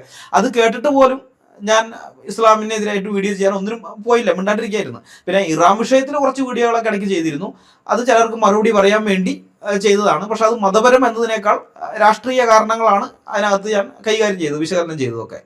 അപ്പം അങ്ങനെ മാറി നിന്ന ഇസ്ലാമിക വിഷയത്തിൽ വീഡിയോ ചെയ്യണ്ട എന്ന് വെച്ചിട്ട് മാറി നിന്ന് എന്നെ കൊണ്ട് വീണ്ടും ഇസ്ലാമിക വിഷയത്തിൽ വീഡിയോകൾ ചെയ്യാൻ വേണ്ടി മടക്കി വരുത്തിയിരിക്കുന്നത് ഈ ദാവാക്കാരാണ്. മുഹമ്മദ് ഈസയും അബ്ദുള്ള അബ്ബാസിലും അൻസാരി സുഹ്രിയൊക്കെ അടങ്ങുന്ന ഈ ദാവാക്കാരാണ്, മനസ്സിലായ? പിന്നെ രാഹുൽ ഈശ്വറുണ്ട്. രാഹുൽ ഈശ്വറിൻ്റെ കൂടെ ഈ ദാവാക്കാർ മുസ്ലിങ്ങളോടാണല്ലോ ഞാൻ പറയുന്നത്, ഇസ്ലാമിനെ ഉദ്ധരിക്കാൻ നടക്കുന്ന ഈ ദാവാക്കാരാണ് എന്നെ തിരിച്ചു കൊണ്ടുവന്നിരിക്കുന്നത് ഇപ്പോൾ ഇതിലേക്ക്. പണ്ട് ഈ MM അക്ബർ ദാവ നടത്താൻ വേണ്ടി കേരളക്കരയിൽ ഊടാടി സഞ്ചരിച്ചതിൻ്റെ അനന്തരഫലമായിട്ടാണ് ഇപ്പോൾ കേരളത്തിൽ ഇസ്ലാം എയറിലായിരിക്കുന്നതും ഇത്രമാത്രം എക്സ് മുസ്ലിങ്ങൾ ഉണ്ടായതും. അതിനി കൂടുകയേ ഉള്ളൂ, അതായത് എക്സ് മുസ്ലിങ്ങളുടെ എണ്ണം കൂടുകയേ ഉള്ളൂ. കാരണം ഈ ഡൽഹി മെട്രോപൊളിറ്റൻ കോടതി വിധിയുടെയും ഇന്ത്യൻ ശിക്ഷാ നിയമത്തിൻ്റെയും അടിസ്ഥാനത്തിൽ ഞാൻ ഈ 24 ആയത്തുകളും വിശകലനം ചെയ്തുകൊണ്ട് വീഡിയോകൾ ഇറക്കുമ്പോൾ അതിൽ നിന്ന് ഓരോ ആയത്തിൻ്റെയും പോസ്റ്റ്മോർട്ടം മാത്രം കട്ട് ചെയ്തെടുത്താൽ 6-7 മിനിറ്റ് അല്ലെങ്കിൽ കൂടി 10 മിനിറ്റുള്ള ചെറിയ വീഡിയോകൾ കിട്ടും. അപ്പോൾ യൂട്യൂബ് വഴി മാത്രമല്ല വാട്സാപ്പിലും ഫേസ്ബുക്കിലും ഇൻസ്റ്റഗ്രാമും ഒക്കെയുള്ള അങ്ങനെയുള്ള പ്ലാറ്റ്ഫോമുകൾ വഴിയും വ്യാപകമായി പ്രചരിപ്പിക്കപ്പെടും. അപ്പോൾ ഇതിൻ്റെ എല്ലാം അവസാനം എന്താണെന്നറിയോ? അമുസ്ലിങ്ങളായ സുഹൃത്തുക്കളുടെ മുന്നിൽ നാണം കെട്ട് നിൽക്കാൻ വിധിക്കപ്പെട്ടവരായി മാറും ഇസ്ലാമിലെ യുവതലമുറ. മുൻപ് ഇങ്ങനെ തന്നെയാണ് ഉണ്ടായിട്ടുള്ളത്. അക്ബർ ഞങ്ങൾക്കെതിരെ സ്നേഹസംവാദം എന്ന് പറഞ്ഞ് നടന്നപ്പോൾ ഞങ്ങൾ അതിന് മറുപടി വീഡിയോകൾ ചെയ്തു. അപ്പം ഞങ്ങളുടെ പിള്ളേരെ മതം മാറ്റാൻ വേണ്ടിയിട്ട് 8ാം ക്ലാസ് മുതലുള്ള ഇവരുടെ മുസ്ലിം പിള്ളേർക്ക് ഒരു ട്രെയിനിങ് കൊടുക്കുന്നുണ്ടായിരുന്നു അക്കാലത്ത്. MM അക്ബറിൻ്റെ സ്കൂളിൽ 2ാം ക്ലാസ്സിൽ പഠിക്കുന്ന കുട്ടിയുടെ പുസ്തകത്തിൽ പാഠപുസ്തകത്തിൽ എങ്ങനെയാണ് മതം മാറ്റേണ്ടതെന്ന് നിൻ്റെ കൂടെ പഠിക്കുന്ന 2ാം ക്ലാസ്സിൽ പഠിക്കുന്ന പയ്യനോട് നിൻ്റെ കൂടെ പഠിക്കുന്നവനെ മതം മാറ്റേണ്ടത് എങ്ങനെയാണെന്ന് പറയുന്ന ഒരു പാഠമൊക്കെ ഉണ്ടായിരുന്നു. അപ്പോൾ അത് MM അക്ബർ, അതല്ലാതെ സാധാരണഗതിയിലുള്ള മുസ്ലിങ്ങളൊക്കെ ഒരു 8-8ാം ക്ലാസ് മുതൽ 13-14 വയസ്സുള്ള പിള്ളേരുണ്ടല്ലോ, അവിടെ നിന്ന് മുതലുള്ളതാണ്. അപ്പം ഞങ്ങളുടെ പിള്ളേരുടെ അടുത്ത് ബൈബിളിനെ പറ്റിയും മറ്റു പല കാര്യങ്ങളൊക്കെ ചോദിച്ച് ബൈബിളിൽ വൈരുദ്ധ്യമുണ്ട്, യേശു അങ്ങനെ ദൈവമാകും, ഇങ്ങനെയൊക്കെയുള്ള ചോദ്യം ചോദിച്ച് ഞങ്ങളുടെ പിള്ളേരൊക്കെ ആകെ എന്താ പറയേണ്ടതെന്ന് അറിയാണ്ട് നിൽക്കുകയായിരുന്നു ആ സമയത്ത്. അപ്പോഴാണ് ഞങ്ങൾ ഇതിനൊക്കെ സാക്ഷി ഇതിന് മറുപടിയുമായിട്ട് വരുന്നത്. ഞങ്ങളുടെ ആ മറുപടികളൊക്കെ കേട്ട് കഴിഞ്ഞപ്പോൾ ഞങ്ങളുടെ പിള്ളേർ തിരിച്ചു ചോദിക്കാൻ തുടങ്ങി അവരോട് പല ചോദ്യങ്ങളും, മുഹമ്മദിനെ കുറിച്ചും അതുപോലെ ഖുറാനെ കുറിച്ചും അള്ളാഹിനെ കുറിച്ചും ഒക്കെ പലതും ചോദിക്കാൻ തുടങ്ങി കഴിഞ്ഞപ്പോൾ അവർക്ക് മറുപടിയില്ല. അവർ ഉസ്താദുമാരെ അടുത്ത് പോയി ചോദിച്ചപ്പോൾ ഉസ്താദുമാർക്കും മറുപടിയില്ല. പിന്നെ ആ പിള്ളേർ ഇത്തിരി കൂടി വലുതായൊക്കെ വന്നപ്പോഴേക്കും ഇന്റർനെറ്റ് വ്യാപകമാവുകയും ചെയ്തു, സ്മാർട്ട് ഫോണുകൾ ഇറങ്ങി. അപ്പോൾ ഇതെല്ലാം പരിശോധിച്ച് നോക്കാൻ പറ്റും, അപ്പോൾ പരിശോധിച്ച് നോക്കാം. അത് നോക്കിയപ്പോൾ ഈ ആയത്ത് അവിടെയുണ്ട്, ഹദീസുകളും ഉണ്ട്, ഞങ്ങൾ പറഞ്ഞ വ്യാഖ്യാനങ്ങളും ശരിയാണ്. അപ്പോൾ അവർക്ക് മനസ്സിലായി ഇത് അപകടമാണ്, ഈ ഇസ്ലാം എന്ന് പറയുന്നത് ചതിയാണ്, വഞ്ചനയാണെന്നൊക്കെ മനസ്സിലായി. അവരതിന്ന് പുറത്തിറങ്ങുകയും ചെയ്തു. അങ്ങനെയാണ് എക്സ് മുസ്ലിങ്ങൾ വളരെയധികം കൂടിയത്. ഇപ്പോൾ അത് തന്നെയാണ് ഇനി ഇപ്പോൾ സംഭവിക്കാൻ പോകുന്നത്. ഈ 24 ആയത്തുകളിൽ ഞങ്ങൾ പോസ്റ്റ്മോർട്ടം ചെയ്ത ആ ചെറിയ ചെറിയ വീഡിയോകളായിട്ട് വരുന്ന സമയത്ത് അമുസ്ലിങ്ങളുടെ മുന്നിൽ, അതായത് കൂടെ പഠിക്കുന്ന കൂട്ടുകാരാകാം, അല്ലെങ്കിൽ കൂടെ ജോലി ചെയ്യുന്നവരാകാം, അല്ലെങ്കിൽ അയൽവക്കത്തുള്ളവനാകാം, ആരും ആകാം, അങ്ങനെയുള്ളവരുടെ മുമ്പിൽ ഇവർ നാണം കെട്ട് നിൽക്കും. ഞാനൊരു പ്രാക്ടീസിങ് മുസ്ലിം ആണെന്ന് നെഞ്ചു വിരിച്ച് പറയാൻ നാളെ ഒരൊറ്റ മുസ്ലിമിന് നാവ് പൊന്തില്ല എന്നതാണ് ഇതിൻ്റെ അനന്തരഫലം. അതാണ് സംഭവിക്കാൻ പോകുന്നത്. കാരണം പ്രാക്ടീസ് ചെയ്യാന്ന് വെച്ചാൽ ഈ സാധനമൊക്കെയാണോ നീ പ്രാക്ടീസ് ചെയ്യുന്നതെന്ന് ചോദിക്കും. ഇപ്പം ഞാൻ ഈ ആയത്തുകൾ വിശദീകരിച്ച് കൊടുക്കുമ്പോൾ ഇത് ഏതൊക്കെ വകുപ്പുകളെയാണ് ലംഘിച്ചിരിക്കുന്നത്, ഭരണഘടനയുടെ ഏതൊക്കെ വകുപ്പുകളെയാണ് അല്ലെങ്കിൽ ഏതൊക്കെ അനുച്ഛേദത്തിന് വിരോധമായിട്ടാണ് ഈ ആയത്തുകൾ ഉള്ളത്, അപ്പം ഇതൊക്കെയാണോ നീ പ്രാക്ടീസ് ചെയ്യുന്നതെന്നുള്ള ചോദ്യം വരുമ്പോൾ അവൻ നാണക്കേട് കൊണ്ട് തല കുനിച്ച് നിൽക്കേണ്ടി വരും. ഇതാണ് സംഭവിക്കാൻ പോകുന്നത്. എനിക്കെതിരെ നുണപ്രചരണം നടത്തി എന്നെ ചെളി വാരി എറിയാം എന്നാണ് മുസ്ലിങ്ങൾ കരുതിയത്. പക്ഷേ ചെളിയിൽ കല്ലിട്ടാൽ തെറിക്കുന്നത് സ്വന്തം ദേഹത്തേക്ക് കൂടിയാണ് എന്നുള്ളത് നിങ്ങൾ മറന്നുപോയി. എൻ്റെ മേലെ നിങ്ങൾ തെറിപ്പിച്ച ചെളി ഞാൻ കഴിഞ്ഞ വീഡിയോയിലൂടെ കഴുകിക്കളഞ്ഞു. പക്ഷേ ഈ 24 ആയത്തുകളുടെ യാഥാർത്ഥ്യം പുറത്തു വരുമ്പോൾ ആ ചെളി വീഴാൻ പോകുന്നത് ഖുർആൻ വിശ്വസിച്ച് ജീവിക്കുന്ന സകല മുസ്ലിങ്ങളുടെയും മുഖത്താണ്. എനിക്കെതിരെയുള്ള ആ എഡിറ്റഡ് വീഡിയോ നിങ്ങൾ പ്രചരിപ്പിക്കുന്നത് കൊണ്ട് തൽക്കാലത്തേക്ക് കുറച്ച് ആൾക്കാരുടെ മനസ്സിലെങ്കിലും എന്നെക്കുറിച്ചൊരു തെറ്റിദ്ധാരണ ഉണ്ടാക്കാൻ നിങ്ങൾക്ക് കഴിഞ്ഞേക്കാം. ഇനിയിപ്പോൾ തൽക്കാലത്തേക്കല്ല, ജീവിതകാലം മുഴുവൻ അവരുടെ മനസ്സിൽ എന്നെക്കുറിച്ചുള്ള ഒരു ചിത്രം അങ്ങനെ തന്നെ നിലനിർത്താൻ നിങ്ങൾക്ക് സാധിച്ചെന്ന് വരാം. അതുകൊണ്ടുണ്ടാകുന്ന ഡാമേജ് അല്ലെങ്കിൽ നഷ്ടം അല്ലെങ്കിൽ എന്തോ ആകട്ടെ, അത് എനിക്ക് മാത്രമേ ബാധകമാകുന്നുള്ളൂ. എന്നെ മാത്രം ബാധിക്കുന്നതാണ്, വേറെ ആരെയും അത് ബാധിക്കില്ല, ക്രിസ്ത്യാനിറ്റിയെയും അത് ബാധിക്കുകയില്ല. പക്ഷേ ഞാൻ ഈ 24 ആയത്തുകളെ രാജ്യത്തെ നിയമത്തിൻ്റെ കണ്ണുകളിലൂടെ വിശകലനം ചെയ്തുകൊണ്ട് വീഡിയോകൾ ഇറക്കുമ്പോൾ അതിൻ്റെ ഡാമേജ് ഹിന്ദു ആക്ടിവിസ്റ്റായ രാഹുൽ ഈശ്വറിനെ ഒരു വിധത്തിലും ബാധിക്കില്ല. പുള്ളിക്ക് ഒരു നഷ്ടവും സംഭവിക്കാനില്ല. ഇനി ദീർഘകാലാടിസ്ഥാനത്തിൽ നോക്കിയാൽ ഭാവിയിൽ രാഹുൽ ഈശ്വറിന് അത് ലാഭം ഉണ്ടാക്കുകയും ചെയ്യും. കാരണം പുള്ളി ഹിന്ദു ആക്ടിവിസ്റ്റാണ്. ഞാൻ ഈ സാധനമൊക്കെ ഇറക്കി കഴിയുമ്പോൾ അത് ഹിന്ദുക്കൾക്ക് മെച്ചം ഉണ്ടാക്കുന്ന എനിക്കറിയാം, സംഘികളിൽ നിന്ന് ലാഭം ഉണ്ടാക്കും. പിന്നെ മുഹമ്മദ് ഈസയെയോ അബ്ദുള്ള ബാസിലിനെയോ അൻസാരി സുഹ്രിയെ പോലെയുള്ള ടീമുകളുണ്ടല്ലോ, ദാവാക്കാർ, അവർക്കും ഞാൻ ഇറക്കുന്ന ഈ വീഡിയോകൾ വ്യക്തിപരമായിട്ട് ബാധിക്കില്ല. അവരെ ഒരു വിധത്തിലും അത് ബാധിക്കില്ല വ്യക്തിപരമായിട്ട്. ഇത് ബാധിക്കാൻ പോകുന്നത് ഖുറാനിൽ വിശ്വസിച്ച് ജീവിക്കുന്ന സാധാരണക്കാരായ സകല മുസ്ലിങ്ങളെയും ആയിരിക്കും. ഇതാണ് വ്യാജമായ എഡിറ്റഡ് വീഡിയോ പ്രചരിപ്പിക്കുന്ന നിങ്ങളും കൃത്യമായ വസ്തുതകളുടെയും തെളിവുകളുടെയും അടിസ്ഥാനത്തിൽ സത്യം വിളിച്ചു പറയുന്ന ഞങ്ങളും തമ്മിലുള്ള വ്യത്യാസം. സ്നേഹസംവാദം എന്ന് പറഞ്ഞ് ഊരു ചുറ്റിയ MM അക്ബർ കേരളത്തിൽ ഇസ്ലാമിന് ഉണ്ടാക്കി വെച്ചതിനേക്കാൾ വലിയ ഡാമേജാണ് ഈ ഡിജിറ്റൽ ദാവാക്കാരും അവരുടെ വാടക സംവാദകനായ രാഹുൽ ഈശ്വറും കൂടി ഇസ്ലാമിന് ഉണ്ടാക്കി വെക്കാൻ പോകുന്നത്. എൻ്റെ വെല്ലുവിളി ഏറ്റെടുക്കാൻ വരുന്നവർക്ക് അതിൻ്റെ ആഴം ഇപ്പോഴും മനസ്സിലായിട്ടില്ലെങ്കിൽ അറിയാത്ത പിള്ള ചൊറിയുമ്പോൾ അറിയും എന്ന് പറയുന്നത് പോലെ ബാക്കി 21 ആയത്തുകളുടെയും പോസ്റ്റ്മോർട്ടം കൂടി പുറത്തു വരുമ്പോൾ കാര്യം മനസ്സിലാകും. അതുകൊണ്ട് സത്യം എന്താണെന്ന് അറിയാൻ ആഗ്രഹിക്കുന്നവർ കാത്തിരിക്കുക. ജീവനോടെ ഞാനുണ്ടെങ്കിൽ, എന്നെ ഒരു ജീവനോടെ വെച്ചിരിക്കുകയാണെങ്കിൽ ദൈവം അനുവദിക്കുന്ന പക്ഷം ബാക്കി 21 ആയത്തുകളുടെയും നിയമപരമായ വിശകലനം തുടർന്നുള്ള വീഡിയോകളിൽ കൃത്യമായി ഉണ്ടായിരിക്കും. ഈ വീഡിയോ ഞാൻ ഇവിടെ അവസാനിപ്പിക്കുകയാണ്. അടുത്ത വീഡിയോയുമായി വരുന്നതുവരെ നമ്മളെല്ലാവരെയും കർത്താവായ യേശു ക്രിസ്തു കാത്തു സൂക്ഷിക്കുമാറാകട്ടെ. അവിടുത്തെ വിലയേറിയ നാമം മാത്രം എന്നും എന്നേക്കും വാഴ്ത്തപ്പെടട്ടെ. ആമേൻ.